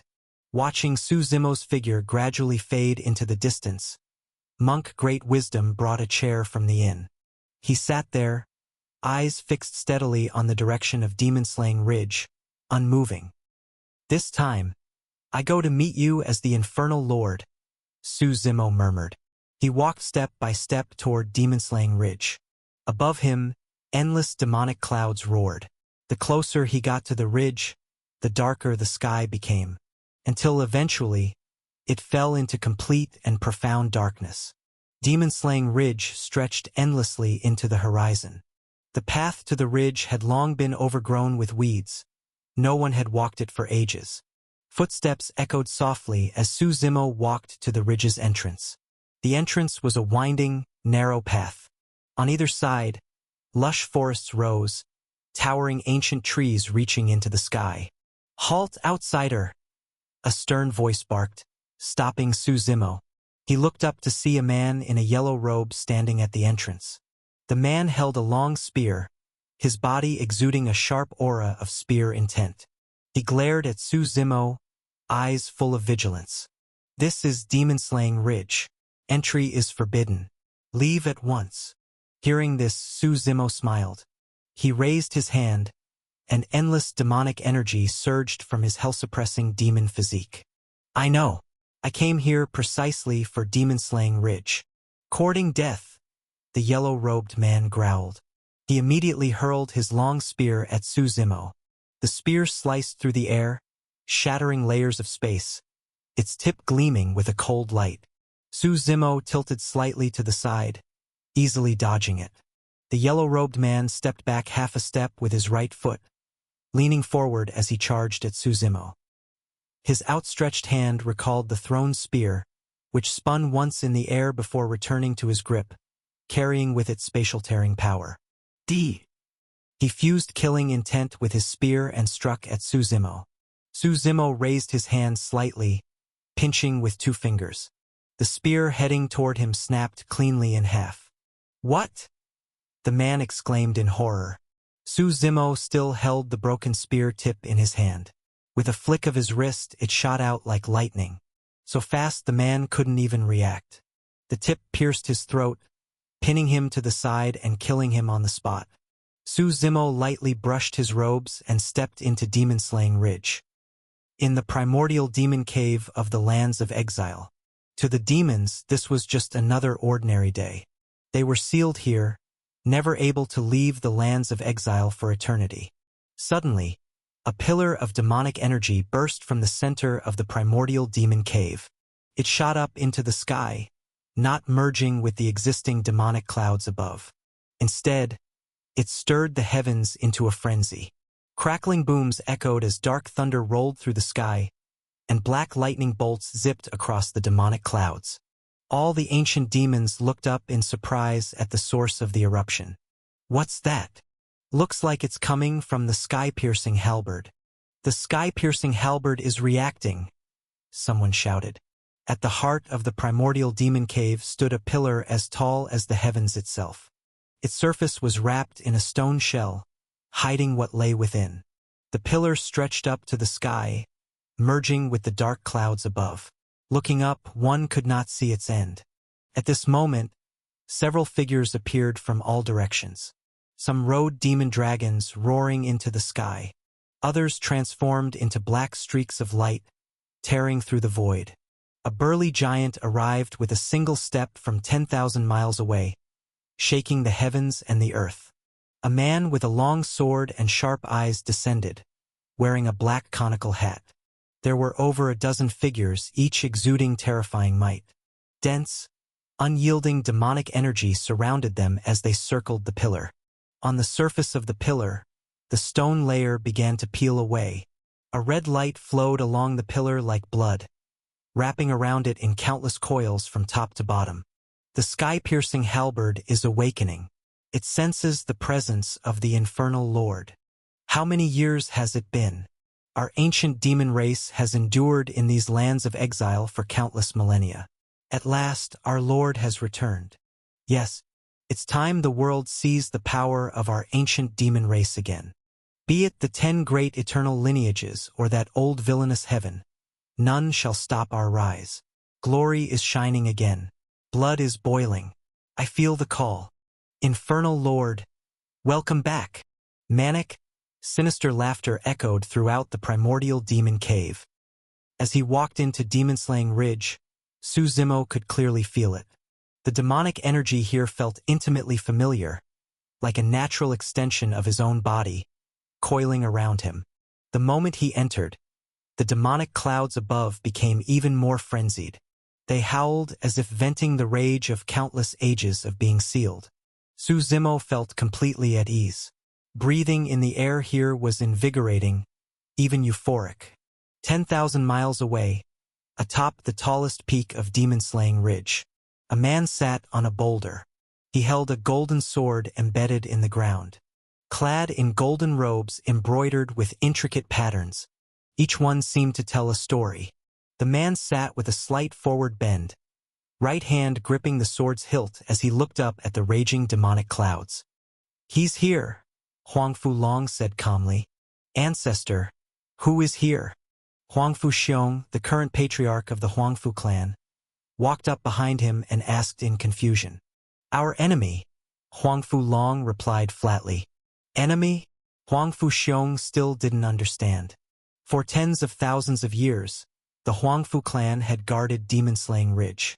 Aside from killing the occasional intruder, they lived in peace. Who could be their enemy? "Have you forgotten the mission the Holy Progenitor left us?" Huangfu Long asked. "Mission?" Huangfu Xiong paused. "You mean the Demon Sovereign has come?"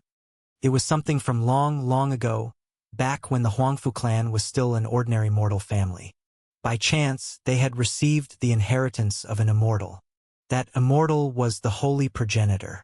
In the Holy Progenitor's legacy, it was said that one day, the Demon Sovereign would arrive here, to break the seal of the primordial demon cave and reconnect with his people. Their duty was to guard all of Demon-Slaying Ridge, to never let the Demon Sovereign near the cavern. Thousands of years had passed. Huangfu Xiong had long forgotten about the Demon Sovereign. Now, hearing it again, the memories suddenly returned to his heart. The demonic clouds seem much more violent now, he sighed. Chapter 834, Demon-Slaying Grand Formation. The demonic aura in the heavens is welcoming its master. When the demonic aura runs rampant, that is the day the Demon Sovereign descends, Huangfu Long said calmly. Gather all clan members of Empyrean Meridian and above. The rest are to be evacuated from Demon-Slaying Ridge. Ancestor, can we really stop him? Huangfu Xiong asked hesitantly. You should not hesitate. Whether we can or not, we must.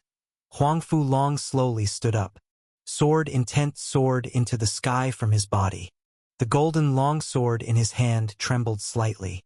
This is the mission of the Huangfu clan, and it will also be our end. Understood. Huangfu Xiong nodded heavily. Patriarch. At that moment, a voice shouted from halfway up the mountain. A yellow-robed man came running up in a panic. Why the panic? Huang Fu-xiong frowned. What happened? Huang Fu-song's life lamp has extinguished, the man replied hurriedly. Huang Fu-song was guarding the entrance to Demon-Slaying Ridge. Huang Fu-xiong sighed softly. He closed his eyes, then waved his hand. Understood. You may go. Su Zimo walked into Demon-Slaying Ridge. He looked straight ahead. 10,000 miles of demonic clouds loomed. Jagged mountains rose ahead. No living creatures were in sight. The surrounding flora had been corrupted by the demonic aura and turned into demonic-type vegetation. A strange feeling stirred in his heart, as if something was calling out to him. The deeper into the ridge he went, the stronger the sensation became. Su Zimo focused his gaze and stepped forward steadily. After walking for over 10 minutes, suddenly, a slash of sword energy descended from ahead. It landed less than a meter in front of him. With a thunderous boom, a chasm split open in the ground, the sword energy slashing with deadly force. Halt, outsider.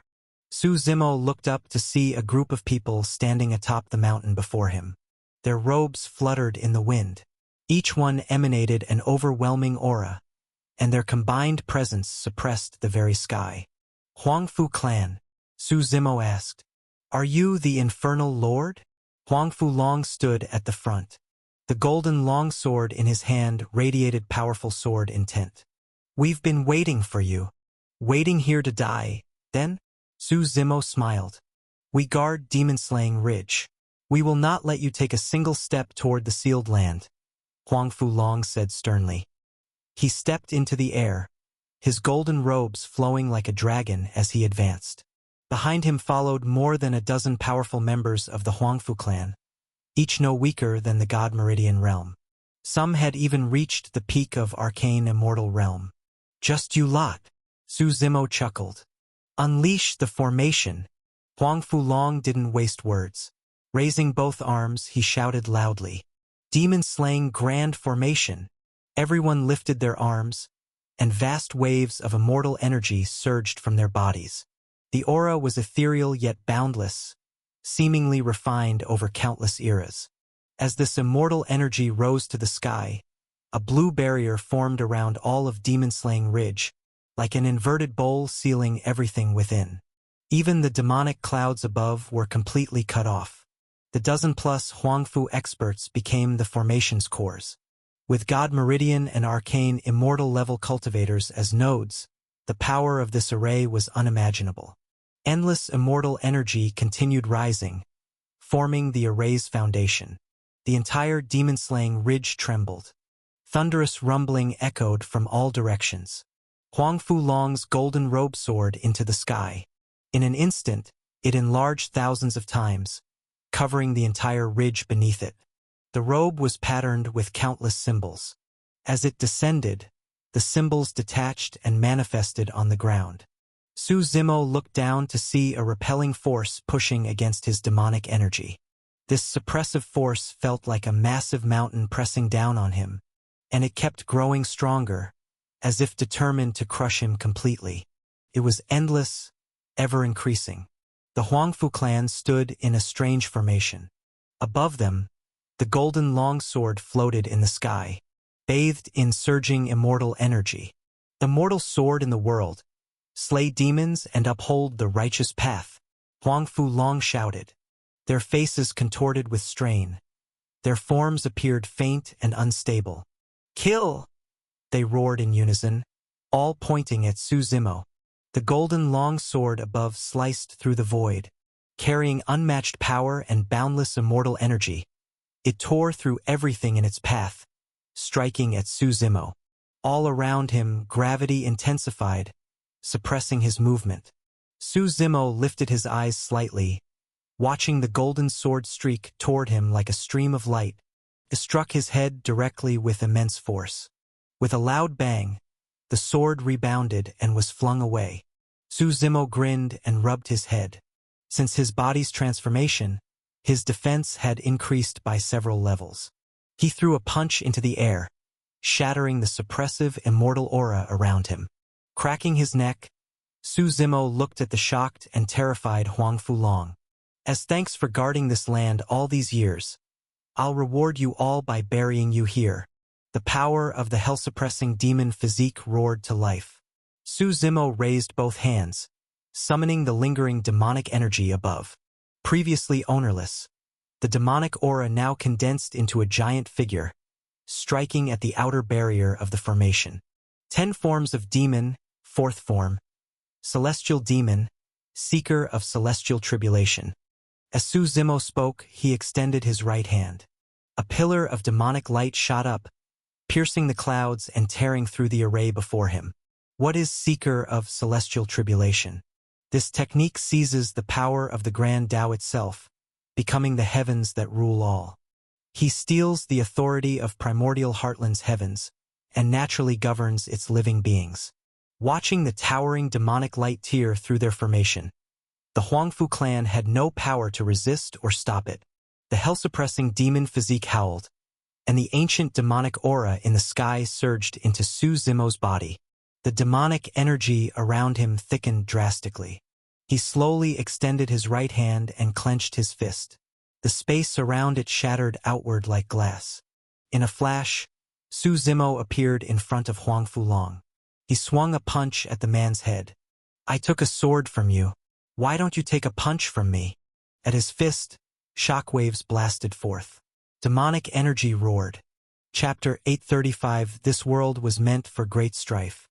Watching the fist, carrying overwhelming power, enlarge before his eyes, Huang Fulong quickly summoned the golden greatsword to block the blow. With a loud boom, a mushroom cloud of explosive force rose into the air. This punch was immensely powerful, collapsing the space in front of them completely. Huang Fulong and his golden greatsword were both blasted backward. The members of the Huangfu clan watched in shock and fury, roaring with rage. Huang Fulong crashed into the nearby mountainside. A mouthful of blood poured out of him uncontrollably, mixed with fragments of his internal organs, setting up the demon-slaying grand formation inside demon-slaying ridge. Have you really grown this arrogant? Su Zimo said calmly. Huang Fulong struggled to stand again, step by step, as the surrounding immortal energy surged into his body to heal him. As long as a single member of the Huangfu clan still lives, we will never let you take one step further, Huang Fulong shouted. The immortal energy around him became even more intense. The golden greatsword that had fallen to the ground flew back into the air, spinning around him. He raised the golden greatsword high, bound in endless immortal energy at its tip. Seeing his opponent so desperate, Su Zimo remained calm. He chuckled and asked, Have I ever wronged you? Or has my ancient demon race ever wronged you? Did I kill your mother or steal your wife? No. Huang Fulong frowned and shook his head. You see, there's no past grievance between us. Su Zimo smiled. You talk about slaying demons and upholding righteousness, but you've guarded this demon-slaying ridge for tens of thousands of years, killing countless people who entered. This land isn't your family's property. So tell me, between us, who is the real demon? Who is the righteous one? This was the will of the holy progenitor. The Huangfu clan is simply carrying it out. Huang Fulong replied coldly. What the hell is a holy progenitor? Just a hollow title. How much do you even know about him? Just because someone gave you their legacy, you're willing to be their dog. Su Zimo shook his head with a mocking laugh. In the end, you're just a slave, driven by profit, willing to be a dog for gain. You just don't like being called that, so you wrap yourself in the flag of righteousness, babbling about justice like it means something. When anyone can claim to stand for justice, what's it even worth? The members of the Huangfu clan looked embarrassed, their faces turning pale with shame. Say what you want. It doesn't change the fact that you're part of the ancient demon race. Huang Fulong roared. All demons must be slain. Killing demons is the righteous path. That's the thing, Su Zimo said with a smile. People's prejudices are like mountains. No matter how hard you try, they won't budge. So why should I waste time trying to wake someone who pretends to sleep? If you love sleeping so much, I'll just cut off your head so you can sleep forever. Sounds fair, right? There's no reasoning with demon scum like you. Our paths are not the same, Huang Fulong growled. The golden greatsword in his hand once again slashed down with a sweeping storm. Su Zimo looked at the sword indifferently. He reached out his right hand. Demonic energy surged as he caught the sword's blade in his palm. Boom! The blade clashed against his hand. Sword intent rippled outward. Golden blood dripped from Su Zimo's palm, but his expression didn't change. He calmly held onto the sword. No matter how hard Huang Fulong tried, he couldn't cut down with it.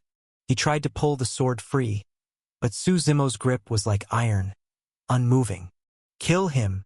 Huang Fulong turned and shouted to the others. The remaining members of the Huangfu clan quickly responded.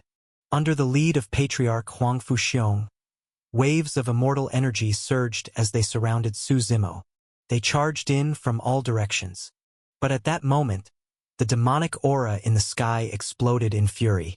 Su Zimo's body was enveloped in power fused with the might of the heaven-shattering giant. The titanic demon behind him turned completely pitch black. Su Zimo extended his other hand, and the giant conjured by the demon aura mirrored him, slamming its palm toward the enemies. Booming explosions rocked all of Demon Slaying Ridge. The ground beneath them collapsed completely under the force. All the members of the Huangfu clan, including Huang Fulong, were sent flying. Their bodies slammed into the surrounding mountains. With the destruction of the formation's nodes, the demon-slaying Grand Formation, already unstable, was completely shattered. Huang Fulong's body was drenched in blood as he and his clan members struggled to rise again. Su Zimo looked at the golden greatsword in his hand and casually tossed it forward. The greatsword, full of sharp intent, stabbed into the ground just inches from Huang Fulong's head.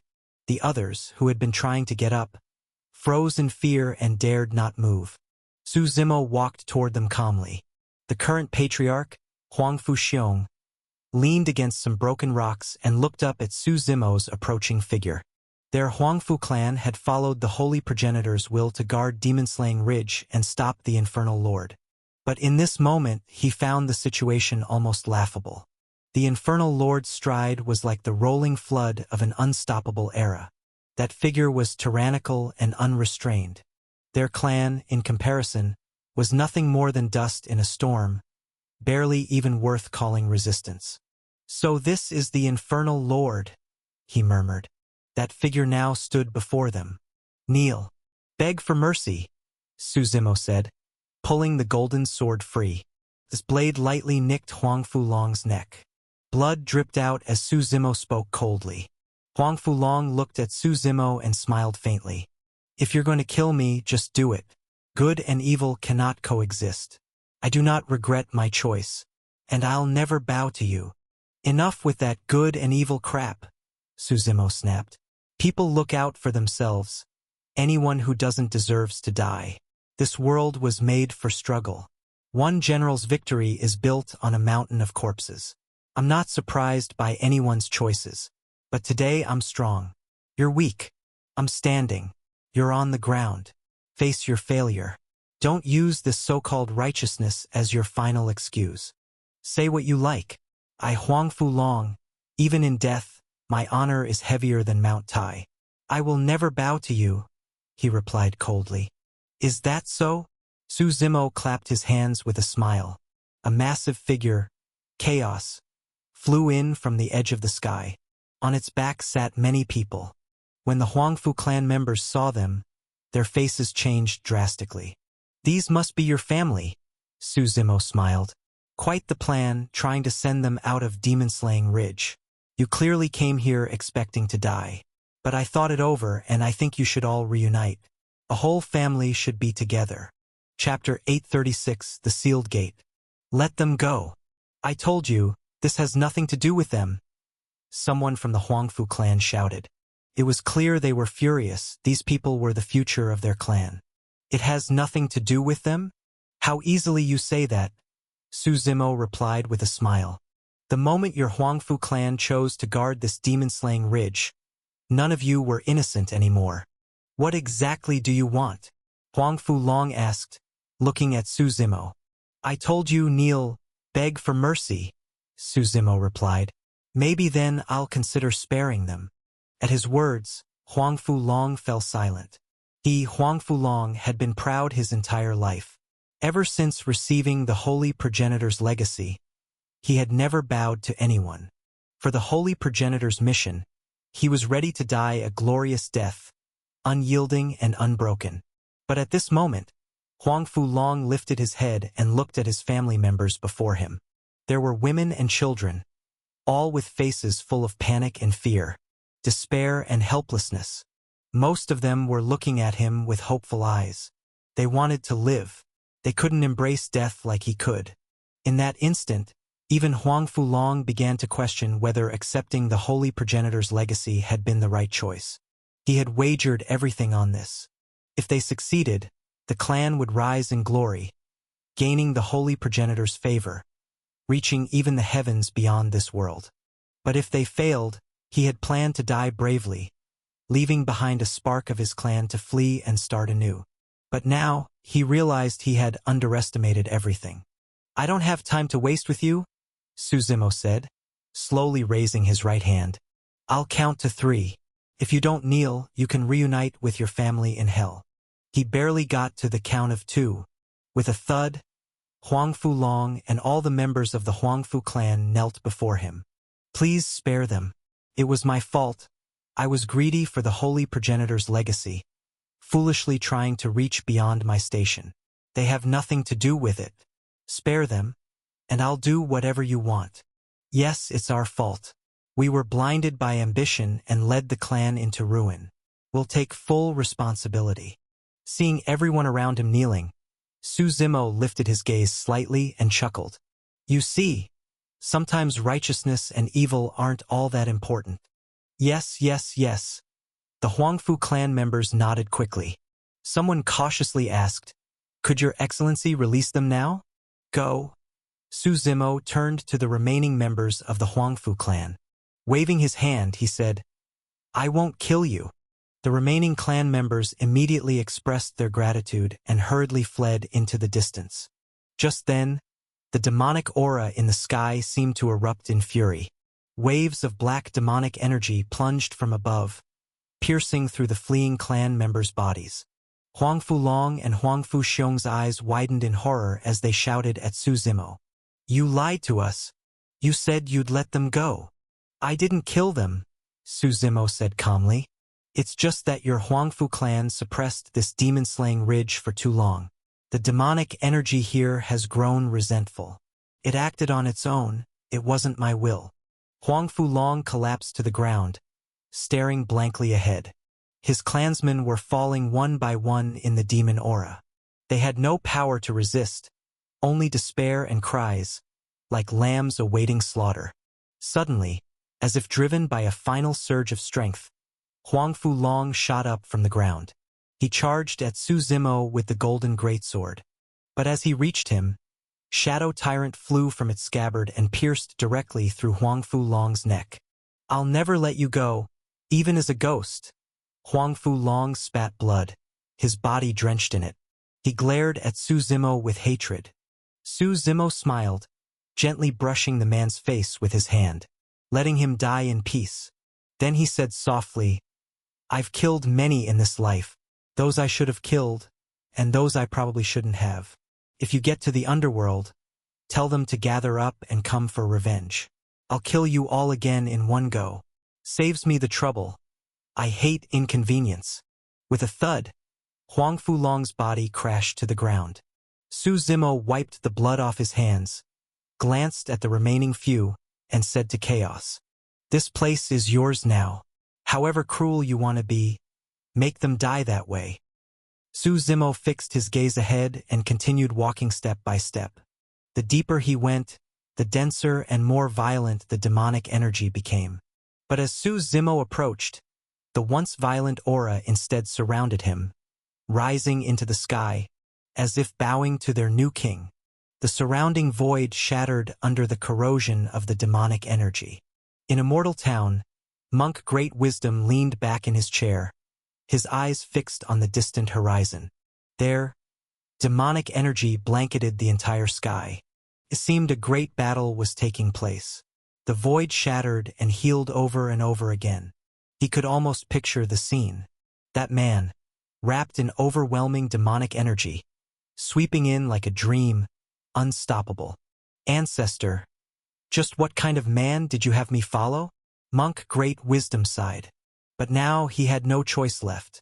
Once the bow is drawn, there's no turning back. That's fate. Beyond the mountain peaks, the ground below and sky above were now completely shrouded in demonic energy. Su Zimo looked up and saw a door that appeared out of thin air.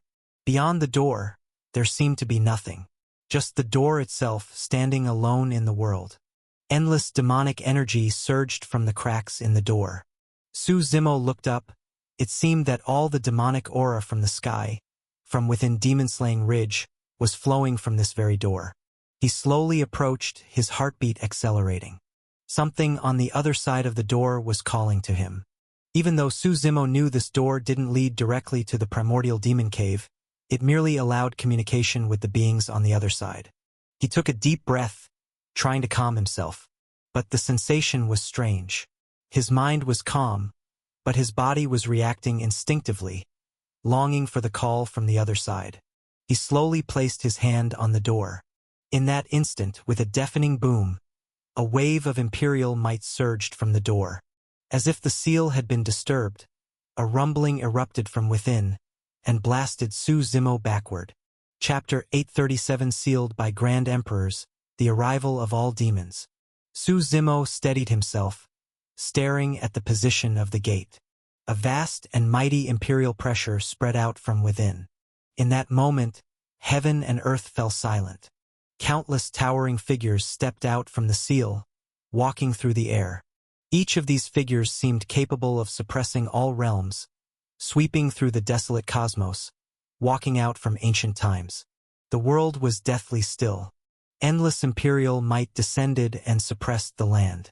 These were the seals left by successive grand emperors. Not even Su Zimo, let alone Paimon, could break through them. Unless Paimon forcibly broke through the 10th meridian gate, only then might it be possible. The figures in the sky radiated overwhelming imperial might. Each one of these shadows represented a grand emperor. Some carried curved blades on their backs, with blade prisons like seas, flooding the skies. Some traversed the river of time, walking through countless epochs, moving within the threads of fate. Some were separated between immortality and mortality, desperately seeking the path to eternal life, their imperial might surging to the heavens, challenging the sky itself. Some could turn a glance into 10,000 years. Some suppressed multiple eras, incomparably domineering. Some refined pills like frying beans. Others exhaled a single breath and birthed endless formations in the cycle of reincarnation. Sandao, Time Emperor, Mortal Emperor, Shenri, Invincible Emperor, even Zhen Wu. At this moment, standing in the skies were all the grand emperors since the imperial era began. Each had left behind their suppressive power in the seal. To break the seal was to defy an entire epoch. Su Zimo looked up. These shadows had no consciousness, but their imperial might still roared down, pressing him to the point he could barely breathe. Above the demon-slaying ridge, the demonic aura had now been driven away, replaced entirely by the Grand Emperor's pressure. This collective imperial power was even comparable to the will of heaven itself. All living beings in the primordial heartlands could sense this might, especially the imperial lineages. With the emergence of this Grand Emperor's aura, the relics once left behind by the Grand Emperors in their lineages also reacted. No matter who they were, even old monsters who had lived for countless years, could only stare in shock at the scene before them. What's going on? Is a Grand Emperor descending? Why is there suddenly such a strong imperial might? People were talking in confusion. Some had already dropped to their knees in worship. Su Zimo stared at the gathered Grand Emperors. They too looked back at him with awe-inspiring power. The infernal force of the hell-suppressing demon physique surged even more violently. Inside Su Zimo, his spirit force rumbled like a roaring sea. He tried to stand, but the seal left by the Grand Emperors suppressed him completely. Even with golden blood flowing in reverse and golden bones cracking loudly, Suzumo still struggled to rise. So what if you're Grand Emperors? Since I've been reborn in this life, I'll crush every obstacle in my way, Suzumo roared. Being a Grand Emperor is just a realm in cultivation, not invincible, so how can you stop me? I don't fear even the damned heavens, so why would I fear you? Behind Suzumo, a cerulean planet slowly rose into the air. This was his true fate. It had been a long time since Suzumo had last summoned it. When the cerulean planet appeared, power of creation surged around him. Booming sounds echoed around the planet as the space around it collapsed under its overwhelming power. The planet kept rising. The so-called imperial might was forcibly dispersed, and Suzumo slowly stood up from the ground. They say a Grand Emperor must not be humiliated. At this moment, the figures in the sky seemed to sense the provocation and released even stronger, more intense imperial might. But the cerulean planet remained completely unmoved. It represented a true world, and the power of a world was not something that even a Grand Emperor could rival, let alone these shadows. With a thunderous boom, the Grand Emperor's pressure above was completely crushed by the cerulean planet. Suzumo stood tall, chest out, staring directly at the Grand Emperor's shadows. They were nothing. Void Spirit Monkey, come forth, Suzumo called out. From within the cerulean planet, a monkey clad in golden sacred armor flew out. It stood over 10 meters tall, covered in golden fur, eyes sharp and full of power. It bared its teeth with a fierce expression. Though it was called a monkey, it actually looked more like a gorilla. Its body was massive, and upon appearing, it was completely unaffected by the Grand Emperor's pressure above. Because it was the Void Spirit Monkey, a being capable of traversing any sealed space. An existence that could not be sealed. Suzumo could resist the sealed power with his true fate, but he still couldn't break the seal. Take me inside, Suzumo ordered. The Void Spirit Monkey grabbed his right hand, and Suzumo felt a mysterious force enter his body. Then, his body suddenly felt light, as if all the suppressive seal power around him had vanished. He let out a breath of relief and retracted his true fate. Now free from the seal's influence, Suzumo once again approached the gate. Under the watch of countless Grand Emperors in the sky, he slowly pushed the door open. With a creak, it was as if something ancient and hidden had been unlocked. What greeted him was mystery. The moment the door opened, endless demonic energy burst forth. The aura howled more fiercely than ever. At the end of his vision was a long staircase. At the top of the stairs was a pentagonal platform, almost like an altar. Aside from that, there was nothing behind the gate. Suzumo climbed the steps, walking slowly toward the high platform. With each step he took, he felt himself merging more and more with the world around him. The higher he climbed, the more in tune he became with the surrounding space. Finally, as he reached the top of the platform, his entire being had fused into the void. The feeling was surreal. From above the stairs, it seemed as if the platform was empty. But when he stood upon it, his vision was consumed by darkness. His body had shifted to another void. It resembled a starless night sky, surrounded by darkness. Suddenly, from the darkness above, a door slowly opened. Suzumo looked up. Behind that door was an endless storm of demonic energy, and countless shadows kneeling in submission. Infernal Archon Hellfire reporting. Infernal Archon Nightmare reporting. Wind Demon reporting. First Vanguard of the Crimson Demon Army, Dream Demon, reporting. One voice after another echoed from the other side of the door. Then came a thunderous roar. We greet our Lord. 103,000 ancient demons of the primordial demon cave welcome your majesty's return. Suzumo looked up, and countless dark figures knelt before him. Infernal energy roared around them, shaking the heavens. Chapter 838, The Ancient Demon Races Past. Suzumo looked up at the scene within the gate. At that moment, Over 100,000 people were kneeling and bowing to him, a vast black mass of figures exuding boundless demonic energy. His own hell-suppressing demon physique grew even more violent as the demonic aura roared. "All of you rise?" Suzimo raised his hand and spoke. With a rumbling sound, countless figures stood up, eyes burning as they looked at Suzimo. He was their lord. "I came here to learn a few things," Suzimo said. "If the Lord has any questions, please feel free to ask." Infernal Archon Nightmare quickly replied. "What was the ancient demon race like in the past, or rather, in the previous epochs?" Suzimo asked. "I'm very curious about my own past. There are always people and fragments of memory that appear in my mind. That epoch is very distant. If the Lord is not in a hurry, we can take our time explaining," said Infernal Archon Nightmare. "I have plenty of time. This time I came to the land of exile for 2 reasons. First, to meet all of you. Second, to uncover my past life." Suzimo nodded. "Please look, my lord." Infernal Archon Nightmare waved his right hand. A surge of powerful demonic energy spread from his palm.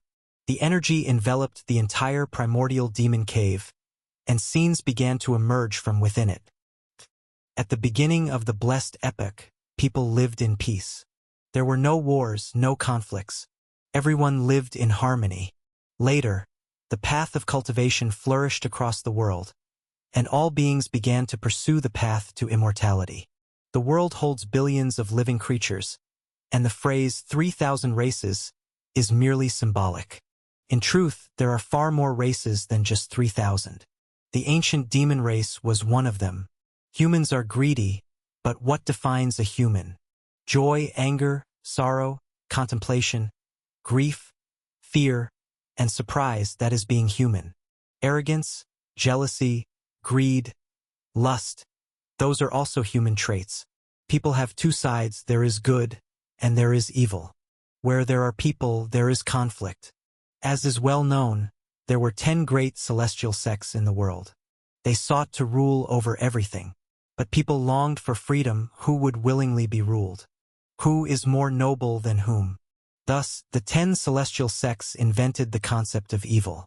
They sought to become the embodiment of righteousness, using the excuse of protecting all beings as a reason to dominate the world. They forced everyone to become dependent on them, and elevated themselves above all others. The burden of evil was then placed upon the ancient demon race. No one knew why the 10 celestial sects chose the ancient demon race. Perhaps it was random, perhaps it was fate. Perhaps the ancient demon race was simply weak and easy to bully. Regardless, from that day forward, the ancient demon race was branded with evil. It became an indelible mark and label. Through the propaganda of the 10 sects, the ancient demon race was painted as a race bent on destroying the world. A race that deserved to be killed by all. Meanwhile, the 10 sects cast themselves as heroes, slayers of monsters and protectors of the people. Naturally, they gained control of the world's narrative. To solidify their dominance, they used every means to cast the ancient demon race into hell. From then on, people wrote books and painted pictures where the ancient demon race was always the villain. Generation after generation, this was passed down. In the beginning, good and evil were clearly defined. Good was good, evil was evil. But no one knew when the shift occurred, when morality no longer mattered, only the distinction between immortals and demons. Demons became evil. No matter what they did, as long as they were demons, they were labeled evil. Immortals became good. In times of trouble, people would pray for the immortals to come save them. When the ancient demon race was condemned and spat upon by the entire world, they began a struggle for redemption that lasted for countless years, across multiple eras. Inside Demon Valley, the people of the ancient demon race hid and survived. Though they were a powerful race, they still could not fight against the whole world. To preserve their lineage, they endured humiliation and hid away. Some retreated into remote mountains, some disguised themselves as other races, carefully surviving in the world. Infernal Archon Nightmare's real name was Duanmu Pa.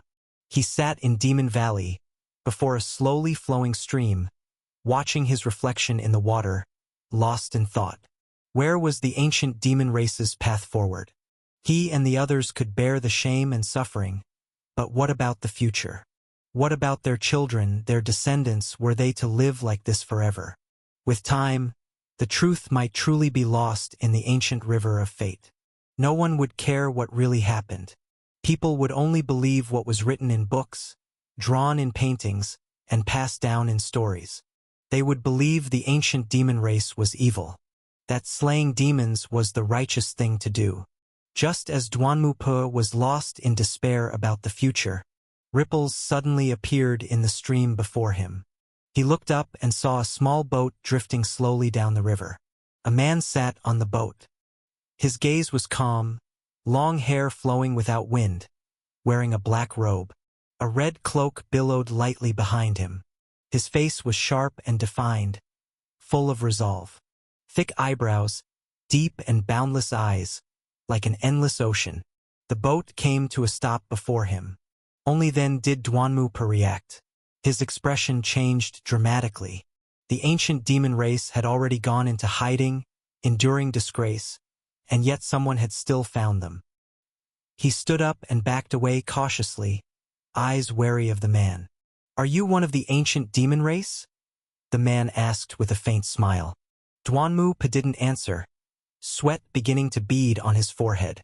This man gave off an unfathomable aura. He was not someone he could contend with. "You don't need to be afraid. I'm here to help you," the man continued to smile. "Help us with what?" Duanmupe asked instinctively. "To let you live upright and dignified lives, equal with others in this world," the man smiled. Duanmupe stared at the man, stunned. He could never forget that day. To live equally, how long had it been since he'd heard those words?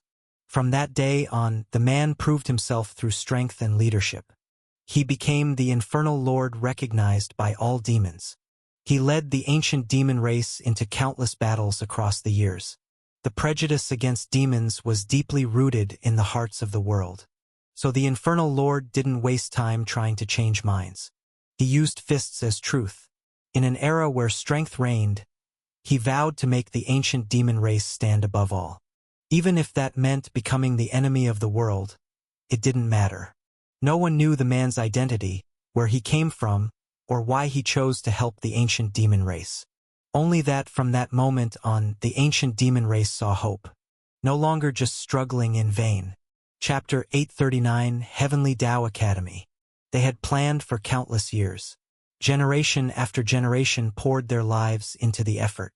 Everyone knew what they were doing, reviving, or rather, rising up as a race. Finally, one day they launched the ultimate battle. The Infernal Lord, wielding the sky-piercing halberd and dressed in his battle armor, stepped forward step by step under the war songs of the distant sky, charging straight into the 10 immortal lands. That war lasted for decades. In the end, the 10 immortal lands collapsed under their onslaught. The so-called immortals became nothing more than corpses beneath their feet. As their generations of effort were on the brink of success, no one expected that the heavenly Tao would intervene.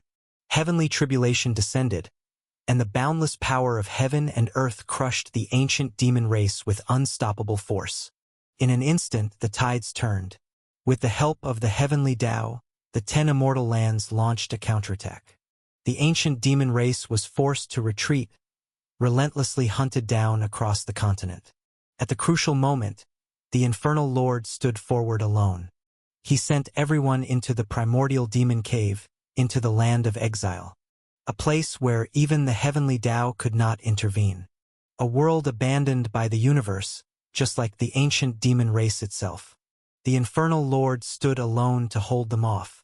That was the last time the ancient demon race saw their lord, a memory forever imprinted in their minds. The infernal lord, holding the sky-piercing halberd, perished together with the immortal lords of the 10 immortal lands under heavenly tribulation. That halberd was carried back into the primordial demon cave at all costs. But the battle robe and the infernal lord's body completely vanished. One epoch later, I will return. Let us once again plan the great undertaking of the ancient demon race, was the final message left behind by that man. He had laughed when he said it. When we return, Even the heavens will be overturned. We will build a prosperous age. An age where the ancient demon race can live with dignity. After they entered the land of exile, the heavenly Tao and the 10 immortal lands jointly sealed it. The ancient demon race would never again be able to leave the primordial demon cave. Inside the primordial demon cave, the scene faded slowly as it ended. Su Zimo gazed quietly at the black mist formed by demonic energy. "Did you understand everything, my lord?" Infernal Archon Nightmare asked. "By rights, after the destruction of the blessed epic, everything should have vanished," Su Zimo replied. "Why are there still so many people targeting us? What's the deal with the seal on the primordial heartlands and the so-called holy progenitor and heavenly court? The 10 immortal lands weren't completely wiped out, just like we survived," Nightmare replied. "They, too, came from another epic into this newly born one, and I believe they've been planning since the legendary era. That so-called holy progenitor is likely the only immortal lord who survived from the 10 immortal lands. Of course, that's only my guess, since we cannot leave this place. There are many things we can't know for sure. How do we break the seal of the land of exile?" Su Zimo asked. "When you arrive at the outer heavens, you'll naturally know," Nightmare replied with a smile. "The ancient demon race has waited here for many eras. A little more time won't matter. As long as you return safely, nothing else matters more."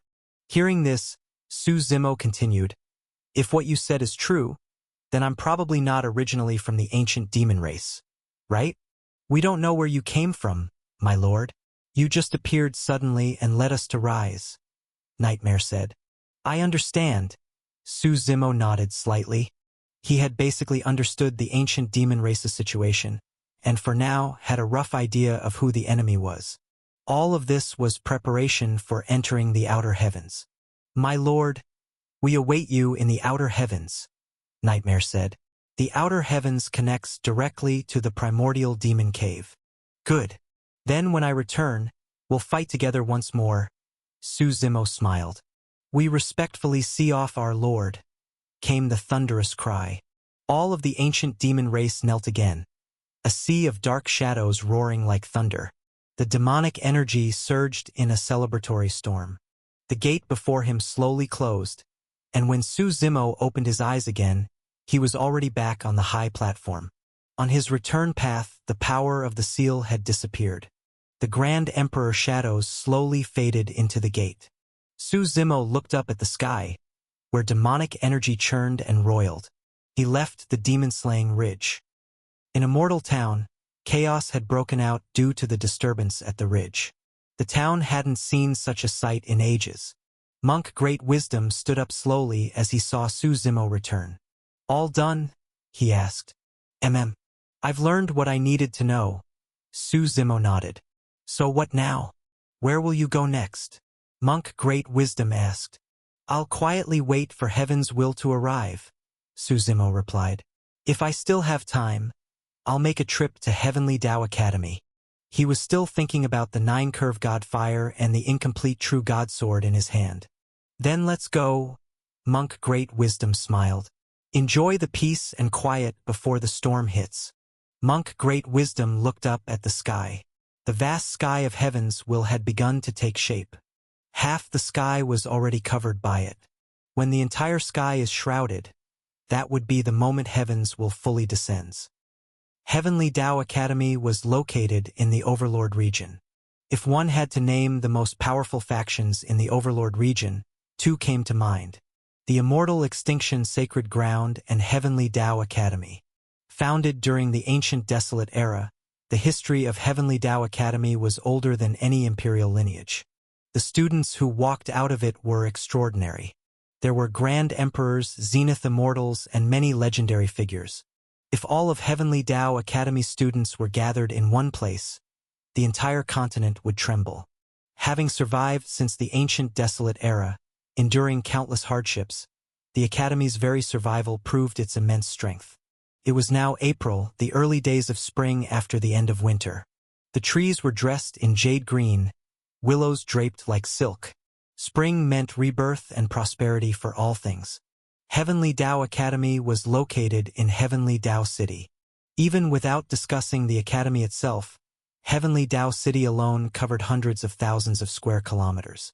One city equivalent to half the territory ruled by many imperial lineages. The vast city was lively and vibrant, flowers blooming everywhere. With the arrival of spring, the academy's triennial admissions had begun. Countless students from the 4 seas, 8 wastelands, 5 regions, and even other continents had gathered here. Chapter 840 Imperial Might. In Heavenly Dao City, Su Zimo and Monk Grand Wisdom walked along the main street and casually picked an inn to stay in. "This place is really lively," Monk Grand Wisdom commented with a smile. "It's the Heavenly Dao Academy entrance period, of course it is," said a worker from the inn nearby, also smiling. "For these 7 days, the eyes of the entire Overlord region are fixed on this place. Are we going to try to get into Heavenly Dao Academy?" Monk Grand Wisdom asked Su Zimo. "Let's go check it out. With heavens will still unformed, there's nothing urgent to do anyway," Su Zimo replied with a nod. "I heard the standards for Heavenly Dao Academy are the highest among all academies on the continent," Monk Grand Wisdom said. "Do you think we can make it?" "I can," Su Zimo said with a smirk. "But for you, not so sure." Although he said it half-jokingly, there was truth behind his words. It was said that each year hundreds of thousands, possibly even over 1 million, apply to Heavenly Dao Academy. But the Academy only accepts 1,000. And among those 1,000 were guaranteed seats for top students from the 4 branch academies: Azure Dragon, White Tiger, Black Tortoise, and Vermilion Bird. Even holy sons and holy daughters from imperial lineages would apply. They were all preparing for the coming of Heaven's will, and Heavenly Dao Academy was the best place to do it. Compared to them, Monk Grand Wisdom didn't really have much of a name. "I have my strengths too," Monk Grand Wisdom said, unconvinced. "My combat strength might not be amazing, but I'm a well-known figure in the Universal Dharma sect. Especially in divination, our sect's fortune-telling techniques are one of a kind. That counts for something."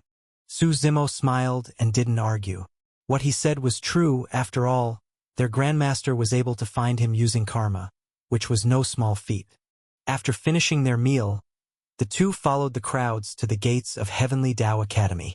It wouldn't be an exaggeration to say that even 500 to 600 meters away from the gate, they were already forced to stop due to the sea of people. The crowd ahead was jam-packed. There was no way to push through. Everyone had to queue one by one to register for the assessment. Even holy sons from imperial lineages got no special treatment. All had to line up equally. While they waited at the back of the line, a commotion nearby caught their attention.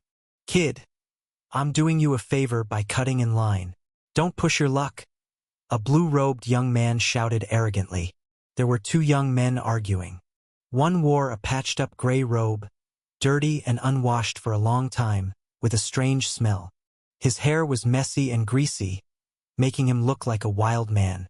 "The Heavenly Dao Academy does not accept those who disrupt order. Are you trying to get reported?" The gray-robed youth replied calmly. "Do you know where I'm from?" The blue-robed youth snapped arrogantly. "I'm the holy son of Cloud Sea Sacred Ground. If you stop me from entering Heavenly Dao Academy today, you better be ready to die tomorrow." "Cloud Sea Sacred Ground? Isn't that one of the lineages of the Overlord region?"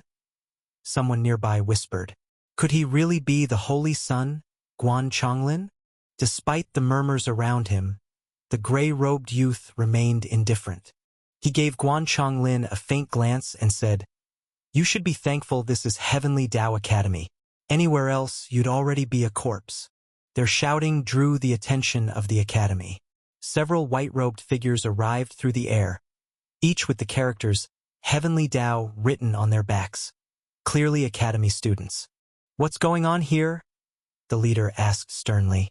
"Nothing," Guan Chonglin said with a forced smile. "Everyone stay quiet. Anyone disturbing the enrollment process will be immediately expelled from Heavenly Dao City," the leader warned after scanning the crowd. The troublemakers quickly nodded and backed down. "You're lucky this time," Guan Chonglin muttered to the gray-robed youth. retreating to the back of the line. The gray-robed youth didn't even blink. He simply stayed in line, calm as ever.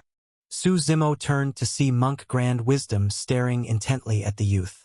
"What is it?" he asked. "He's not simple," Monk Grand Wisdom said seriously. "I just used my observation technique and saw something unusual. There are plenty of hidden dragons and crouching tigers in a place like this." Su Zimo laughed. "Of course you'll see things you can't read." "No, this is different," Monk Grand Wisdom said, looking solemn. "I'll be honest with you, my technique is a true legacy. I can read most holy sons and high-level cultivators fairly well. You were the first person I couldn't read. He's the second." "Is that so?" Su Zimo looked the gray-robed youth over but didn't sense anything unusual. "Do you know what I saw on him?" Monk Grand Wisdom continued. "Imperial might." "Imperial might?" Su Zimo asked. "The kind of aura only a Grand Emperor can possess," Monk Grand Wisdom explained. "In short, this aura only appears on those fated to bear heaven's will itself. Like how an emperor carries dragon force. It's a mark." "You're saying he's a Grand Emperor?" Su Zimo asked. "That's why I said I can't read him." Monk Grand Wisdom shook his head. "If he's not a Grand Emperor, how does he have imperial might? That's impossible." The conversation couldn't go any deeper for now. The assessment process moved surprisingly fast. The first trial was the Heavenly Dao Tower. Each round allowed 100 people in. The tower had 10 floors, and one had to reach at least the 5th floor to pass the first test. The higher you climbed, the more points you earned. At the end, only the top 1,000 scorers would be accepted into Heavenly Dao Academy. Su Zimo looked up at the tower. It was massive, like a landmark of Heavenly Dao City, reaching into the clouds, shaped like a golden pagoda, and surrounded by dense spirit force. No one really knew what went on inside, but the elimination rate was over 90%. Such a harsh standard was nearly unheard of. After queuing for most of the day, it was finally Su Zimo's turn to enter with his batch of 100 people. At the gate of the academy, rows of tables were lined up. Over a dozen examiners were seated, each a renowned powerhouse across the continent. They had all once been students of the academy. Some were patriarchs of major sections. There were elders from the Sunlight Sect, the head of the Skywalk Church, and even powerful figures from the Beast Race and Three-Eyed Race.